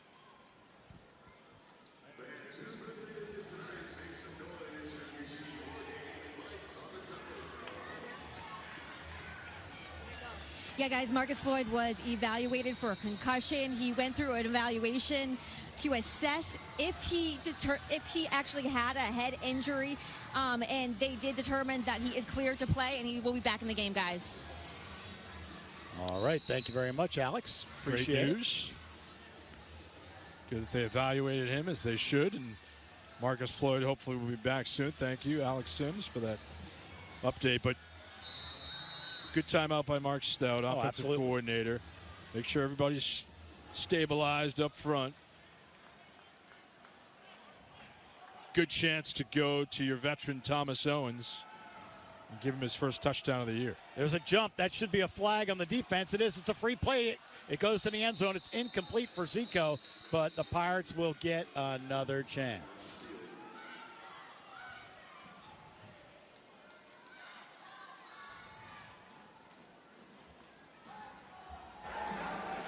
Illegal defense. Quad City, number 41. Defensive lineman out of his stance at the snap. Half the distance to the goal, 4th down. So half the distance to the goal, 4th down. Boy, what a boost for the Pirates.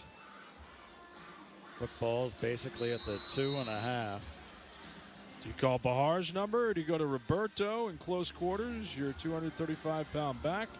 Yeah, I want to run that play that you said was a busted play with maybe like a fake toss or a read option. Play. It worked perfectly, and it went for about 7 yards.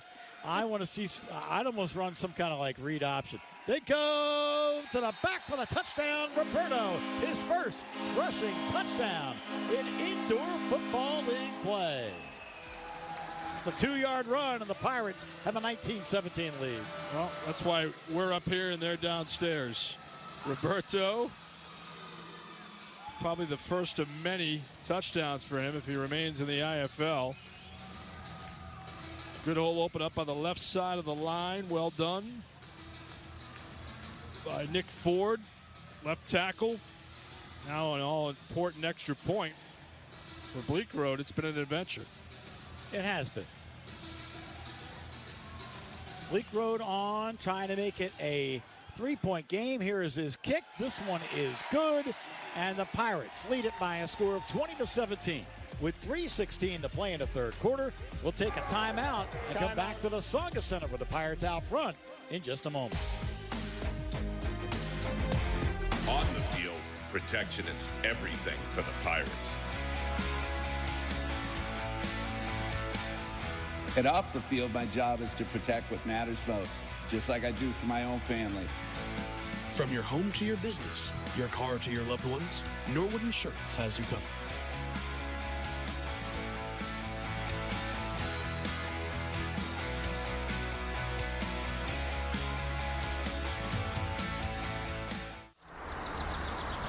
Did I remember to close the garage door? I think I did. I should not have had that 5th slice of pizza. How do I throw away a trash can? Do I just stick it inside another trash can? There's no way that's gonna work. It's totally closed, right? You closed the door. Or did you? Just a friendly reminder, when you stop at Gulf, one thing you'll never have to think about is the fuel you're putting in your tank. Gulf, it all starts here. I love Lowell. It's always great to be here.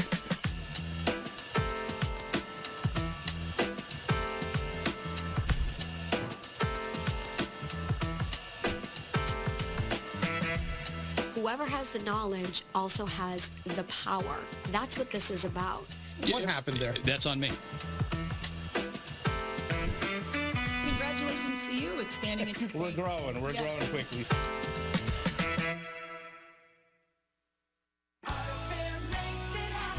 Get Memorial Day savings all month long at all 8 Auto Fair locations. Shop over 2,000 vehicles starting at just $3,995. Drive home a new vehicle for just $149 a month or get 0% financing. Go to autofair.com to search over 2,000 vehicles. Then get Memorial Day savings at Auto Fair. Auto Fair makes it happen. Massachusetts Pirates have the lead in the game. For the second time tonight, they led 7-6 in the first quarter. They now have a 20-17 lead here in quarter number 3, and this is Johnson at the 1. Davion Johnson to the 15. Johnson to the 20, to the 25. Sidesteps another one. Still going across the 15 and down to about the 12-yard line before Matt Elam finally brings him down. What a great return for Johnson. Exactly when they needed it. It's the serve and volley theory that I talked about. Good play turns into a bad play on the next sequence, but you take the positive out of their last possession. Credit to the Pirates' turnover. They get points off turnovers.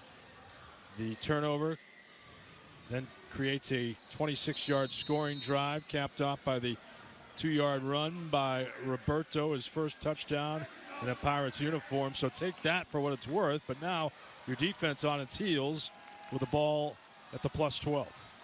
36-yard return for Johnson. Here's the fake handoff, and Neal keeps it himself. He got to the 11 before it is Jablonski Green Jr. who lowers the boom. Jablonski Green played at South Carolina State and shed his block to bring down Neal, the quarterback, in the waning stages of the third quarter. The intensity of the game is cranked up. The hitting is certainly increased in the second half. Both these teams jockeying for position. Watch out for Neal on the QB draw. Oh, yeah. 2nd and 9 at the 11-yard line. Neal sends VC in motion. And now he throws to the end zone. Caught for the touchdown. And there he is. Jordan Vesey out of Augustana College. The Rock Island native pulls it in and gives his team the lead.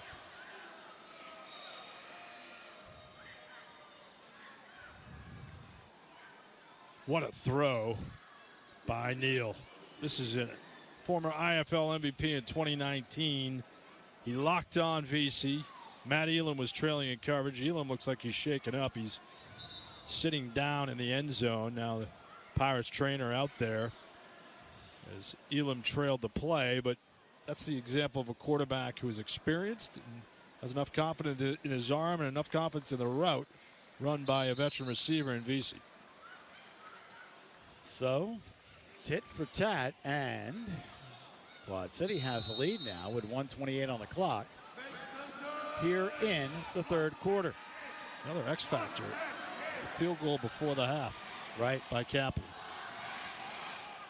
Here he has an extra point. Croft will be the holder.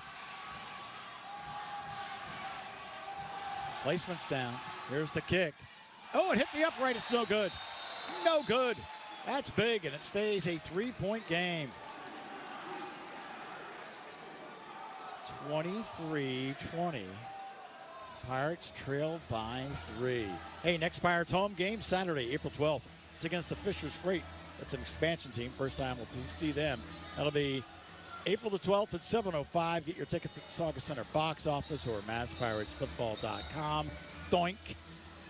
Around my house, they fashioned the Cody Parkey double doink. Oh. It's against the Eagles. That's why. Hey, Inside Lowell. Local news, information, all things Mass. InsideLowell.com. If Lowell's your home, that is the place. An entertaining game. Oh, yeah.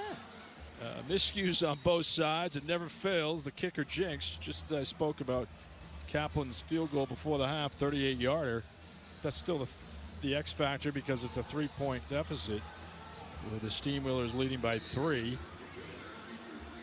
Steamwheelers going 12 yards in 2 plays with the big play after the touchdown was the 36-yard return by Johnson.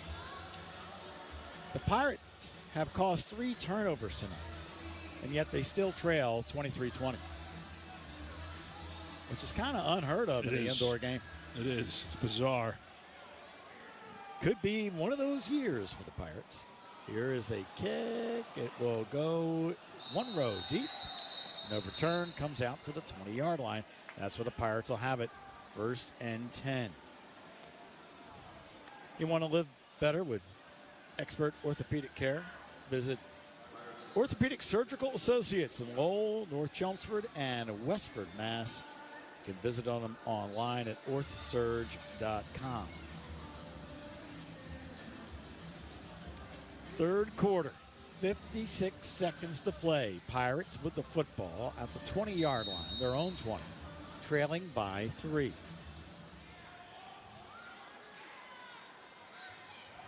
We have seen a kind of a strange game, and we still have a quarter to go.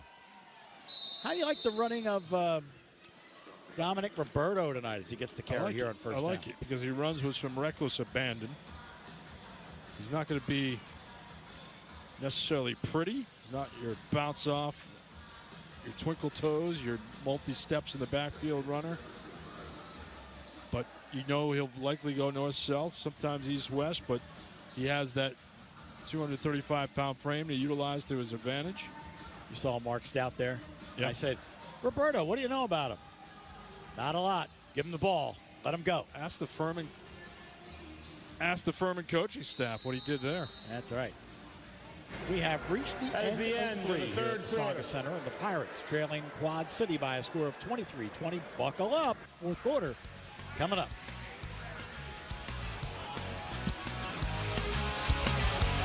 For the more than 1 million people living with Parkinson's disease, the Parkinson's Foundation celebrates movement at Moving Day.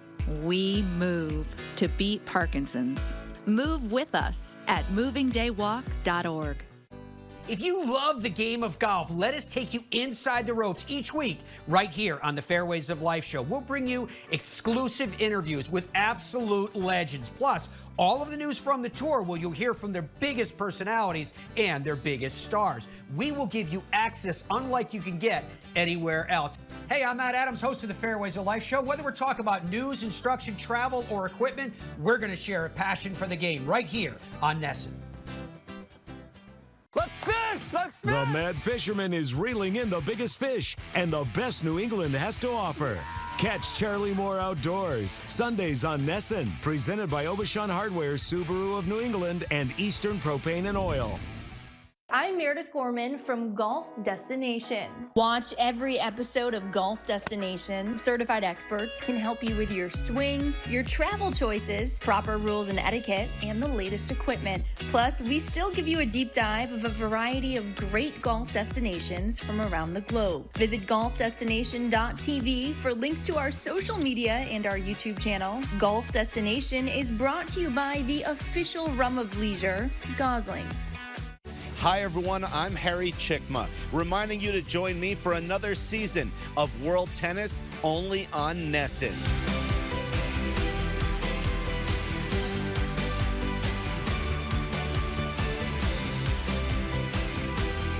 For in-depth analysis and exclusive interviews with the legends of tennis, be sure to join me for another season of World Tennis only on NESN. ready for the fourth quarter. The Pirates trailing 23-20. Mick Bonningoff, John Mita Perrell, and Alex Sims with you tonight. Pirates have the football, looking at a 2nd and 7 at the 20-yard line, and Bahar wants to throw off the hands of Tio Redding and incomplete.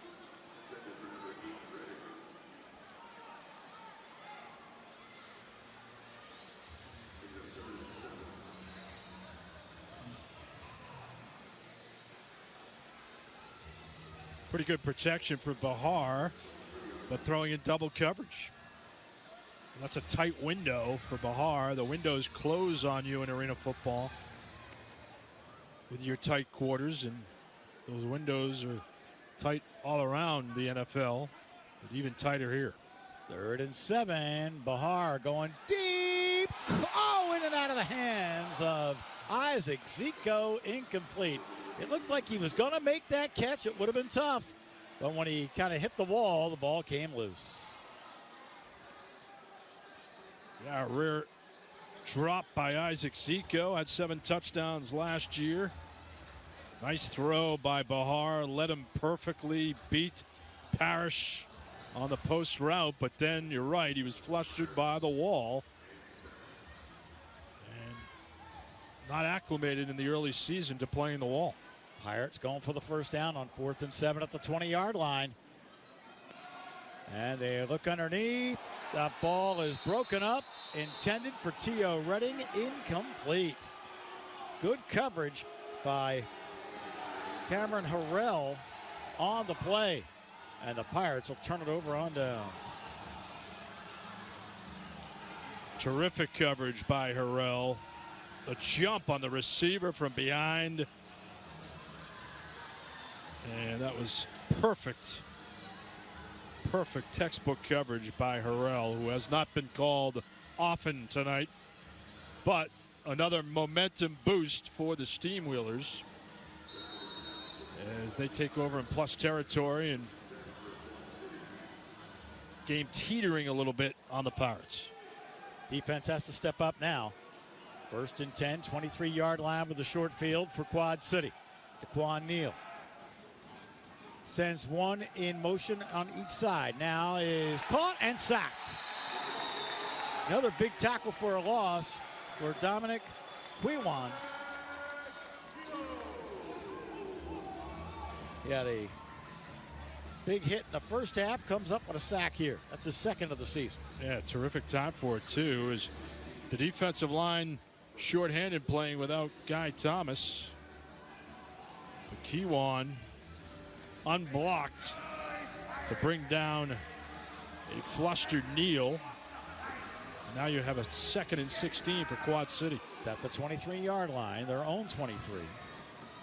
Johnson goes in motion. And a quick toss. Johnson makes the catch at about the 21. Comes across the 25 to the 23-yard line. Almost back to the original line of scrimmage. He also almost broke it. Jablonski Green had to make a good tackle to bring him down. Side adjustment by the quarterback, Neal. Right there, if you eluded Green, that could have been an extra 10 yards. But now it's a 3rd and 1. 3rd and 11, actually. 3rd and 11, check that, 3rd and 11. Well, at the 24-yard line. Big play here for Neal. He has it tipped. It's going to be incomplete. Pirates get to him. That is Green. He got a hand up and knocked it away. Green's had a good second half, acting as a game breaker for this Pirates defense. There was some time for Neal. He held on to the ball, but Green got the hand up to deflect it. Constant pressure by that front three. Pirates with a good defensive stand so far on this series. As now we are looking at a 4th and 10. The football at the 23-yard line. And we're going to get a timeout taken by Quad City. Timeout, Quad City. 10 minutes and this is their 1st and a half seconds to play here in the 4th quarter. with the score 23-20. The Whalers leading the Pirates.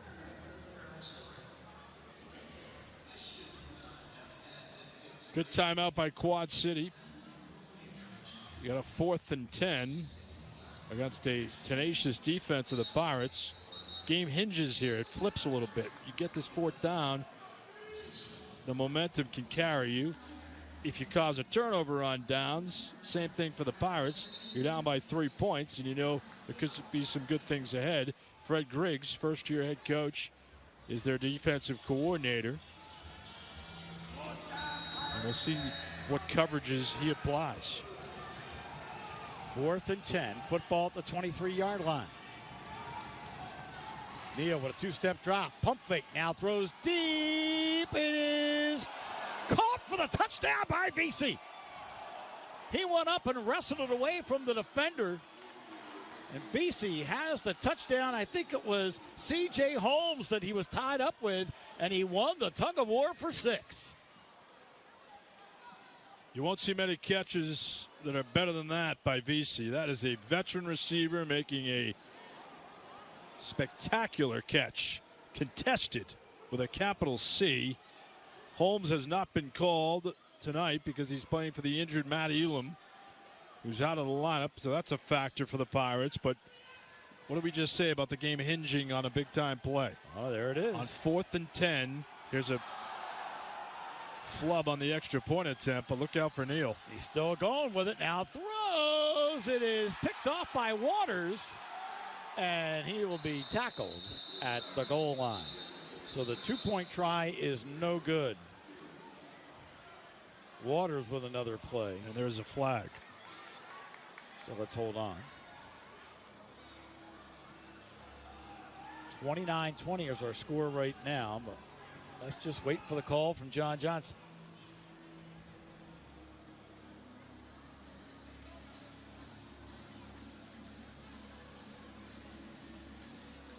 It was a 7-play, 23-yard drive that actually went a little bit more because they got pushed back. Here's the call. There are multiple fouls on the play, one on each team. Illegal defense, Massachusetts, number 97, was not down in his stance at the snap. Holding, offense, number 97. These penalties will offset and will retry. So a chance for Quad City again as they'll retry the extra point with offsetting penalties.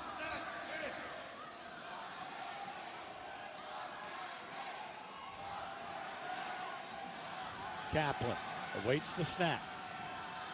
Croft puts it down. Here's the kick. This one is good. It's a 10-point advantage. It's now 30-20. Quad City with the lead over the Pirates with 9:28 to play in the ballgame. So VC with the big-time catch, contested, vying for the ball with C.J. Holmes. That's a gold star play by Neal and VC on 4th and 10. And now here's your possession of the game upcoming for the Pirates. Oh, yeah. But you're down by 2 scores. But not really, because if you kick the deuce after you score a 2-point conversion, there's your 10. So is it? I guess it's really a 1 possession. I like your optimism. Well, there you go. Although we haven't seen anything close to a deuce this year. Not in this building. Scoreboard's a little low? Scoreboard's low, yes. Oh, yeah. Wow. It's just one of those strange games. And this comes to the point, Mick, at this point of the ball game with 9:28 left in regulation. You only have 20 points. You need to score pretty much at will in this league to be successful. If you're averaging the first couple games only 20, 25 points, it's not a good sign. The Pirates had a 20-17 lead. But VC scored a touchdown right before the end of the quarter to make it 23-20 Quad City. And now this one will be taken 8 yards deep. It is Zico. He's at the 5. He is at the 10, and that's going to be all. And then VC follows it up in the fourth quarter here with a touchdown, and it's a 30-20 Quad City lead. VC making a catch that any coach would applaud. Oh. And that is an effort catch. Didn't give up on the play when he easily could have. He easily could have let Holmes win the 50-50, and he didn't. How many times have you seen receivers just, basically give up when there's a contested attempt by the defensive back? As we look at Zico's return, and Bahar is still, it's going to be a quadrant season for them. By that I mean take him in the first 4 games, then the next 4, then the next 4. See how his progress is measured throughout the year, because it's a lot to ask of Bahar playing indoor football for the first time to excel early. 1st and 10, handoff to Roberto. He is brought down quickly as Cagle with another big-time tackle. Yeah, Cagle's been their defensive player of the game. He is a terror off the edge, tenacious on the snap count, pretty much unblocked on, 3 or 4 tackles for losses? Yep. Hey, fueled by a passion for sports and personal growth, House of Athletes committed to inspiring athletes to break out of their comfort zones and reach new heights in athleticism. Fourth quarter, 2nd and 12, and they're going deep down the middle of the field. This ball is tipped and almost intercepted as Chris Chukwuneke was in on the coverage, and he almost came up with a pick. This is impressive for a couple of reasons. One, ball handling by Bahar on an errant snap, and then throws down the middle to a receiver. The impressive defensive aspect was that was bump and run, and a red challenge flag is on the field. But Chukwuneke's coverage was sticky, to say the least. He's played a really nice ball game in the second. Yeah, between Chukwuneke and Cagle is challenging the ruling on the field of a defensive back inside the belt unaligned. You're looking at 3 of your best defensive players playing big-time games, and so they're challenging the ruling. Defensive back inside the belt line. Yep. They'll break that down, see if they can. Challenged by the Pirates. Defense. Correct. The upcoming broadcast schedule brought to you by Inside Lowell. Tonight's game replayed on Nesson Plus tomorrow at 9 p.m. While we're at it, the official practice facility. Here's the call. Nope, not yet. Official practice facility of the Pirates is homegrown indoor sports in North Andover. It serves eastern Massachusetts and southern New Hampshire. Visit their website at hgrlacrosse.com.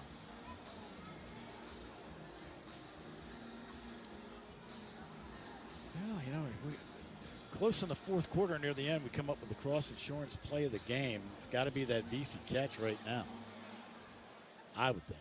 Oh, yeah. Gave him the cushion. That's a game-changing play. Absolutely. So, on a 4th and 10. Yeah. Which is going to keep Fred Griggs up at night. And the rest of the Pirates staff. Right. And the front office, too. Yeah, no, and you and I, if this holds, there's 7.5 to play, but if it holds, you go down 0-2. That makes next week's game on the road ultra important. No. They get a bye week to think about it. Then That's they come true. back April 12th. Or April 12th. Yes. Correct. April 12th at home.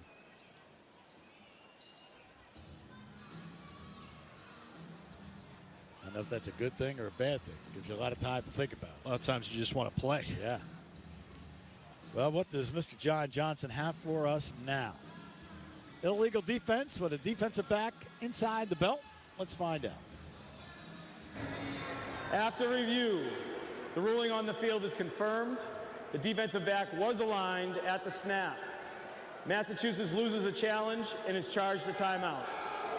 It'll be 3rd down. So the Pirates lose the challenge.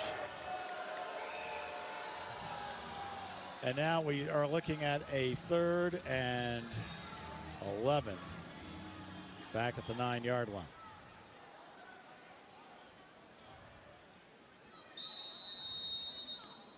.736 on the clock. Pirates down by 10. They got to score now.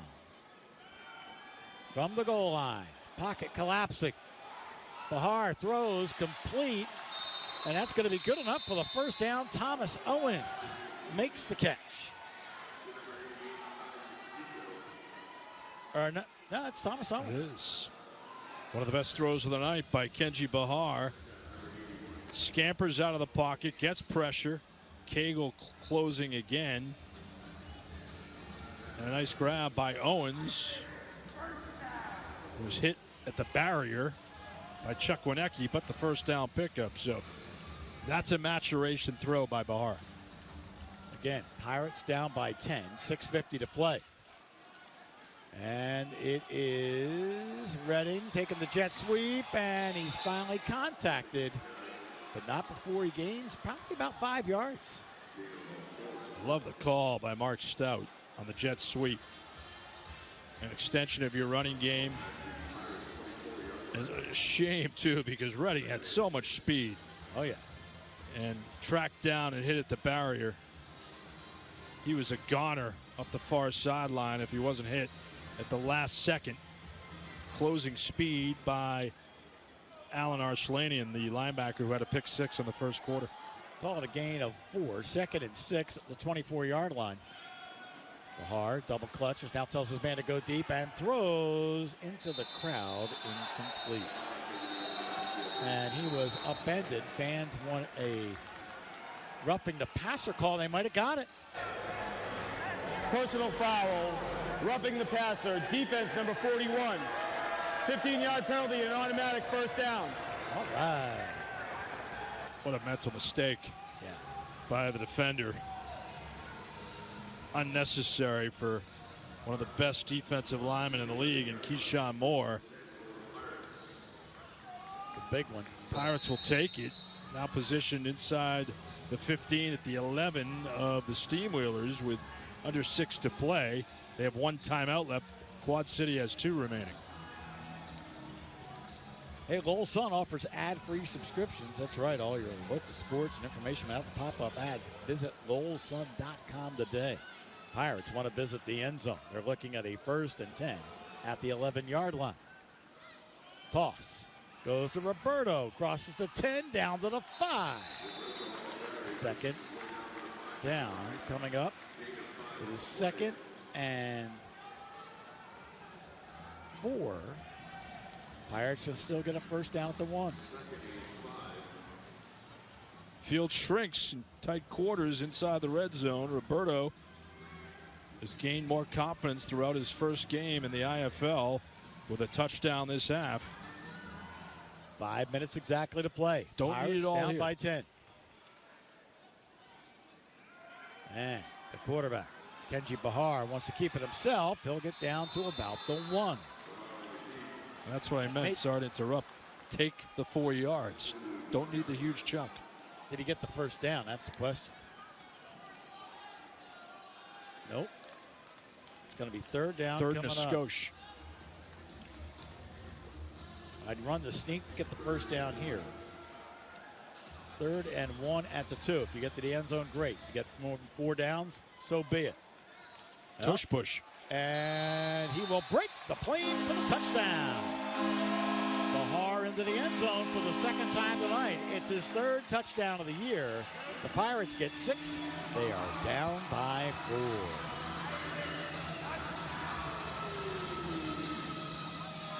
Well, Bahar with his 2nd touchdown of the night didn't need the push from Roberto. And Bleak Road for an extra point attempt. It would cut it to 3, but he has been inaccurate. 7 plays to go 40 yards. Bleak Road on for the extra point. Here is his kick. This one is good. The scoreboard reads 30-27 Quad City as we have 3:38 to play. Timeout. And this one here at the Saga Center will come back with a conclusion in a moment.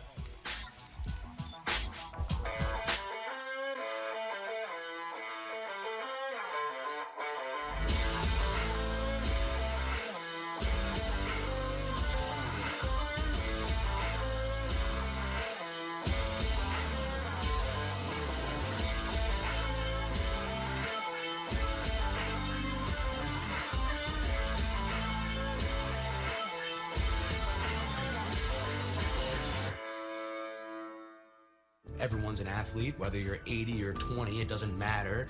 And all the energy in here is devoted to them. When they come in here, the attention's on them. Actually seeing someone like walk out the door better than what they came in is just like the best thing. If you're functioning correctly, we're not only going to get you back to where you were. My goal is to empower you and to get you, better. You're going to perform better than we were before.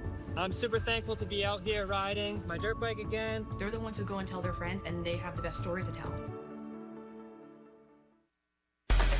Gate City Casino, totally transformed. Over 500 games, including old favorites and hot newcomers. Poker, our new state-of-the-art room awaits. Craving roulette, Spanish 21, or something fresh? We've got it all. It's your favorite hangout, now redefined. Gate City Casino Nashua. Your winning adventure starts now. Did I remember to close the garage door? I think I did. I should not have had that 5th slice of pizza. How do I throw away a trash can? Do I just stick it inside another trash can? There's no way that's gonna work. It's totally closed, right? You closed the door. Or did you? Just a friendly reminder, when you stop at Gulf, one thing you'll never have to think about is the fuel you're putting in your tank. Gulf, it all starts here. Welcome back to the Saga Centers. The Pirates trail by 3 with 3 minutes and 38 seconds to play in the ball game. Timmy Bleekrode has teed up. Here's his kick. Gonna bounce it. It's gonna be taken at the 18-yard line and up the near wall with a hurdle is Harrell, and he will take it to the end zone for a touchdown. Kick return for a touchdown by Cameron Harrell. Oh my goodness. Quad Cities now pads their lead at 36-27. Well, a couple things here. One, an outstanding return by Harrell. That goes without saying. You won't see many better than this one, hurdling the kicker Bleekrode. But why are you kicking it short? You're shrinking the field. You're keeping the ball short. You're giving them a much shrunken field to play with. Even if it wasn't a return for a touchdown, they're still going to be in plus territory. Correct. So I don't understand why you're keeping the ball short. Kick it long, and then give your special teams a chance to make a tackle in minus territory. Kyle Kaplan for the all-important extra point. Here it is. Kick on the way. This one is good. The PAT is good by Kaplan.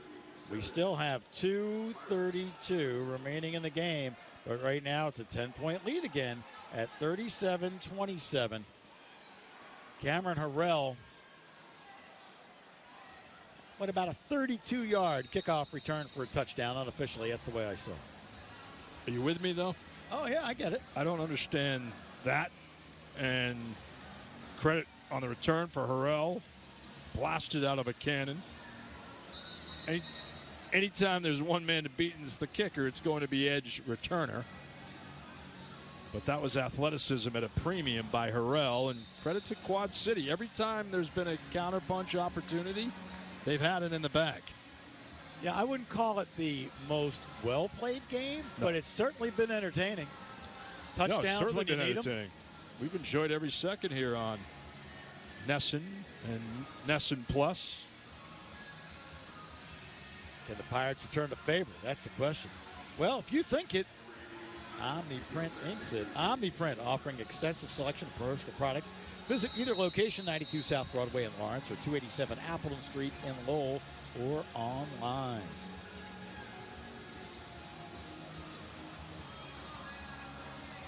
$80.5 was the over-under. I don't think we're going to get there.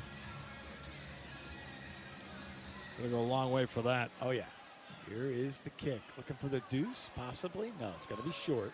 About 5 yards deep in the end zone. It is Zico. Zico's out to the 16-yard line on the return. 1st and 10.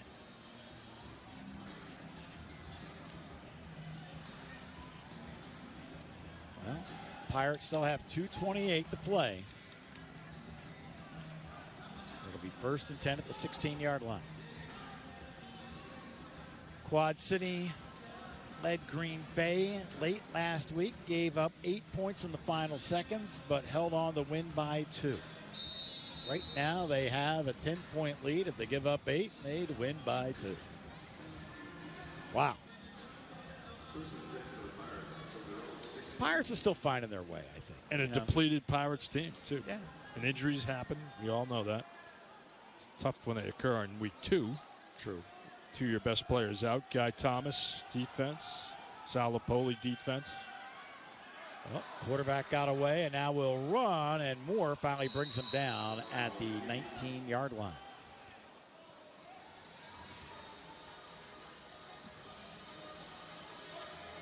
Our play of the game, before this one, we thought it might be VC's touchdown catch, but no, sir. Presented by Cross Insurance. The return by Harrell, the leapfrog over the kicker Bleak Road, who tried to stop his progress. He brought it back for the 32-yard kickoff return for the score. And that gave them a 9-point lead. The extra point was good. The Steamwheelers lead by 10. So far, Pirates trying to find their way. 2nd down and 7 here, and the underneath throw is complete. Coulter makes the catch, and Coulter is upended around the 16-yard line.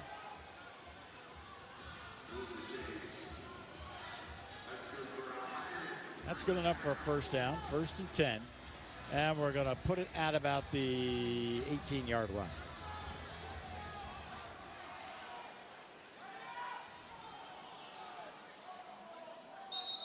Hold on. Timeout? I hope. Otherwise, it's false. 1 minute timing. That is the 1 minute timeout. 1 minute timing rule. And we have just 1 minute to play with the Pirates down by 10. So now your score here, 37-33. Go for 2 maybe. Whatever happens, go for 1.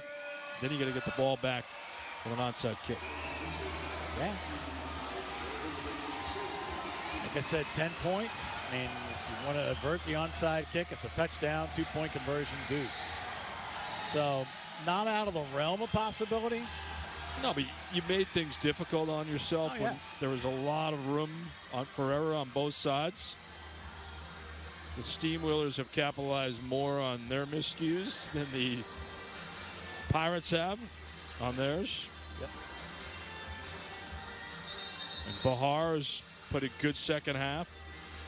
He's matured as a passer, he's matured as a runner with a couple touchdown runs from short yardage. They got some production from Roberto with a touchdown. So there's things to hang your hat on for this Pirates offense.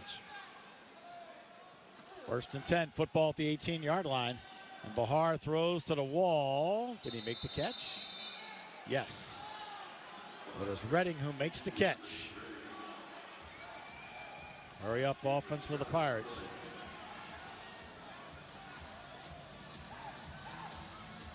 Football's at the 11. And down the middle, complete to the 4-yard line. Big hit, but a big catch. Good job by Coulter to hang on. Chuck Winicki laid the wood again. 1st and goal for the Pirates. Football's at the 5-yard line. Bahar throws it away.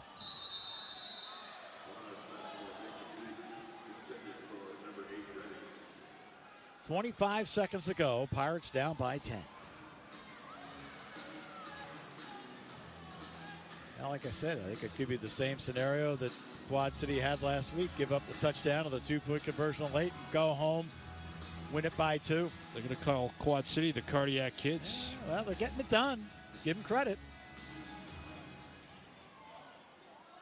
Oh, this would be a huge win for them. Oh, yeah. Went on the road here. 2nd and goal at the 5. Bahar going to keep it himself. Gets down to the 1.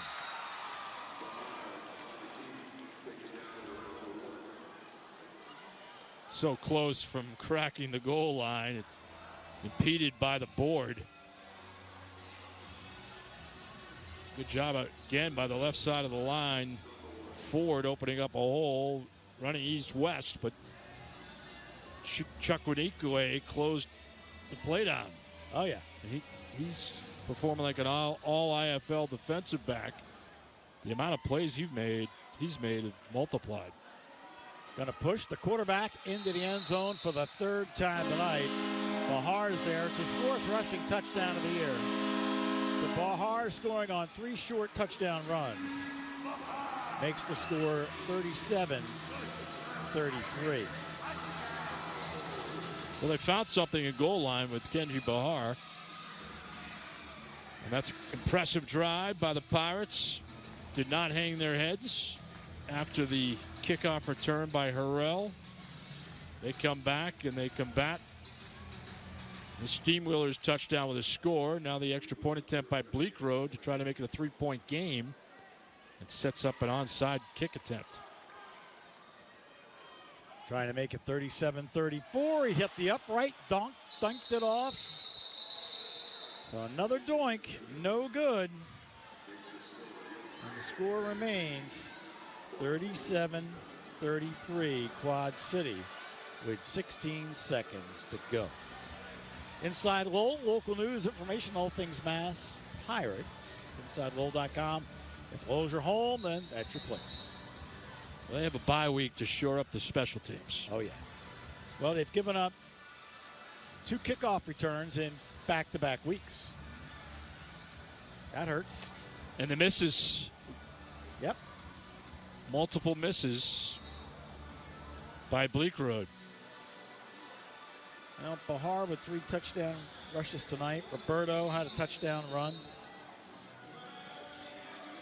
Pirates led 7-6 at the end of the first quarter. They fell behind 13-7.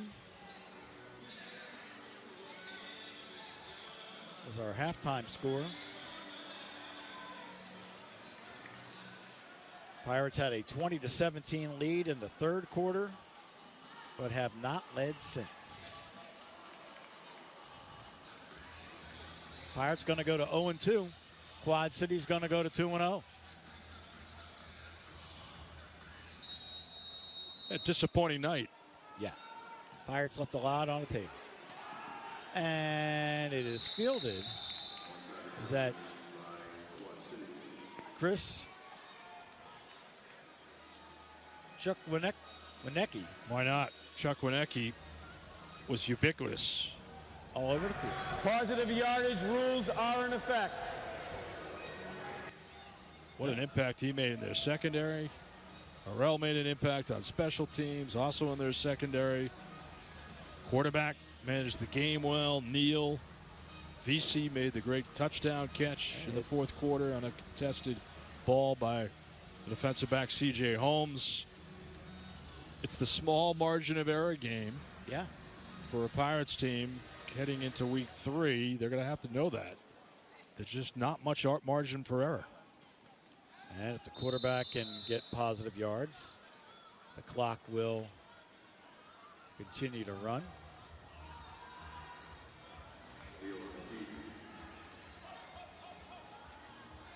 And now the clock runs. Yeah, they're a little slow on the draw there. A little bit. And that's going to do it. Yep. Their final score tonight, 37-30. 37-33. Larry Bird. Yeah. Quad City Steamwheelers go to 2-0, and the Pirates fall to 0-2 on the season. Well, we do have our protector of the game coming up. Protector of the game is sponsored by Norwood Insurance. We can go downstairs to Alex as she's standing by with our protector of the game. Alex? Marquise, you were dominant defensively tonight. Just walk us through how you were able to do that and adjust from game 1 to game 2. just trusting my teammates, preparation in practice, running, hustling in practice, and just making sure that we bring the same energy to the game. So it started in practice. Teammates make me feel comfortable, and we just have confidence with one another and just come out here and make plays together. That caused turnover in the third quarter. What did you see out there, and how were you able to do that? Man, I just seen opportunity, man. Opportunity to change the game, help our team get a dub, or even though it didn't turn out that way, but just help our team get in a better position so that we can receive a win. Down in an 0-2 hole right now, how do you bounce back after 2 losses of the season? By how we prepare, man. We just got to bring it extra hard. We got to come extra harder in practice and just make plays, man. We got to play for one another, trust one another, and just understand that this is a long season. We got an opportunity to do what we got to do to play at the next game, next level, and show up next game. Appreciate it. Thank you. Thank you. Guys, back to you. All right. Thanks, Alex, with Marquise Waters.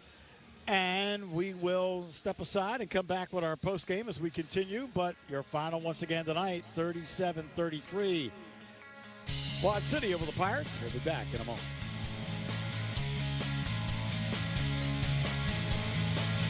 Teachers are skilled leaders, innovating to prepare students for our fast-changing world, expertly discovering solutions, inspiring, connecting cultures, leading by example. Teaching is a journey that shapes lives. Are you ready? This week on Meet Boston, it's all about the tales of Boston's past. Oh, we'll take you all over Southie. How about Charlestown, the Navy Yard, the Monument, Old Ironside? And our hubsters. First up, the Boston Tea Party Ships and Museum. Let's go. Walking the footsteps of some of the people who made this city so great. We're taking a trip down Music Memory Lane right here in Fenway Park. I'm going to take you to the 3 iconic spots that all contribute to Boston's rich history. Meet Boston with Billy and Jenny, Saturday mornings, only on Nesson. Bruins Pregame Hub takes a closer look at the hockey in your community. From the Pee-wees to the pros, New England loves hockey, and so do we. Bruins Pregame Hub, Tuesday 1 hour before the game, only on Nesson. Presented by Awaken 180 Weight Loss. At Nesson, we believe every child deserves a safe space to play, but we need your help. Team up with Nesson to help build a new playground in Worcester. The kids inspired the design. Playground that keeps us moving and a lot of things that we could do on. A playground with a seesaw. A rock climbing wall. And together, we can make their dreams a reality. Make a difference today at Nesson.com/playground. This is the home of the Trailblazers, the history makers. The impossible has become a reality. This is where our stories come alive. The atmosphere is amazing. From the sidelines to the big screen, we believe women's sports is not just a moment. That one is gone. It's a movement. Still don't feel like it's real. This is Women of Nesson. The rest is history, as they say. This is one. Welcome back to the Saga Center. Mick Moninghoff and John Mina-Perreault. Glad you're with us for the Mill City postgame report. And John, the Pirates trailed at halftime. They trailed in the third quarter, but it was the defense that came up with 3 turnovers in this game that got them back on track and actually got them the lead in the third quarter.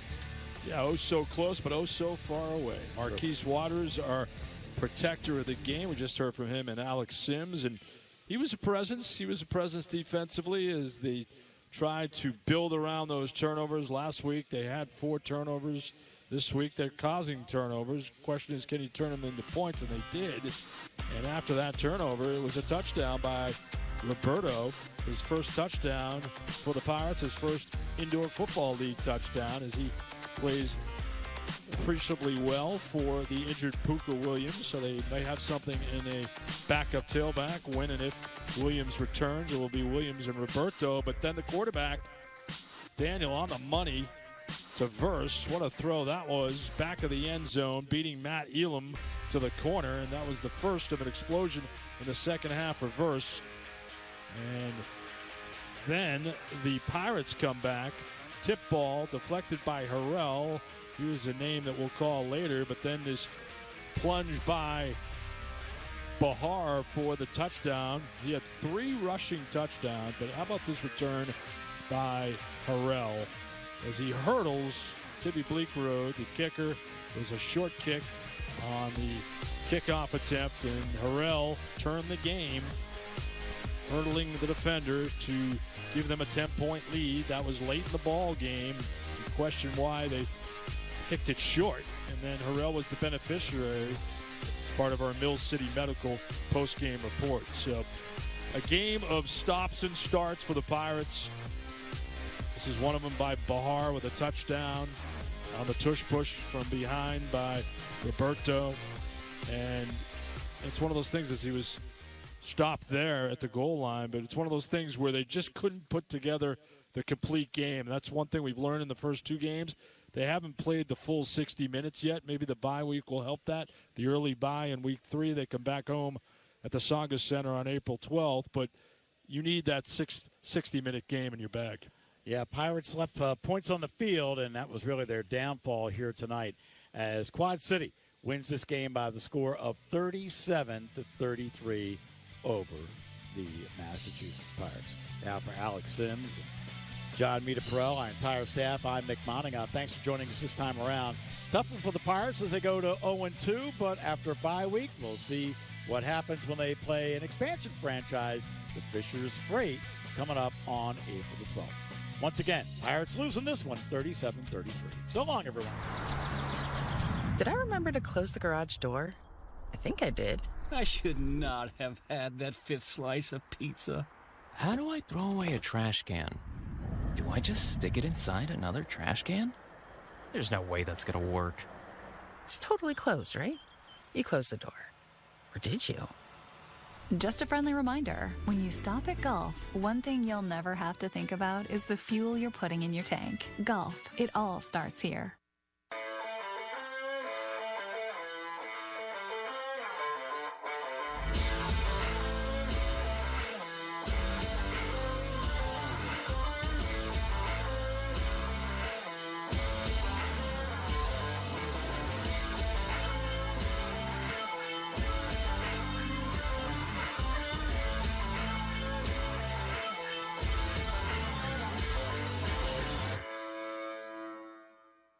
What is insurance? Sure. Insurance transfers certain risks between parties. Without insurance, the economy would really stop.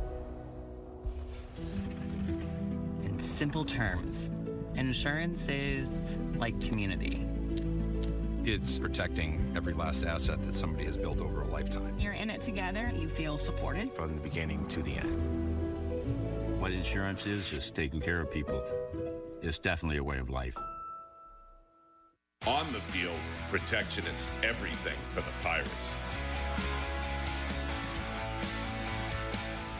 And off the field, my job is to protect what matters most, just like I do for my own family. From your home to your business, your car to your loved ones, Norwood Insurance has you covered.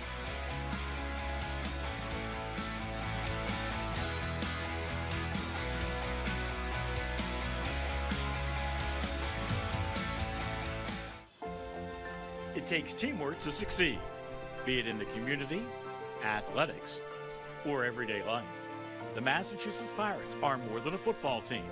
They are a community partner, especially for our local youth, stressing inclusion, helping the less fortunate, and the importance of education. It's that winning spirit that builds tomorrow's champions. The Massachusetts Pirates, supporting our youth and strengthening our community.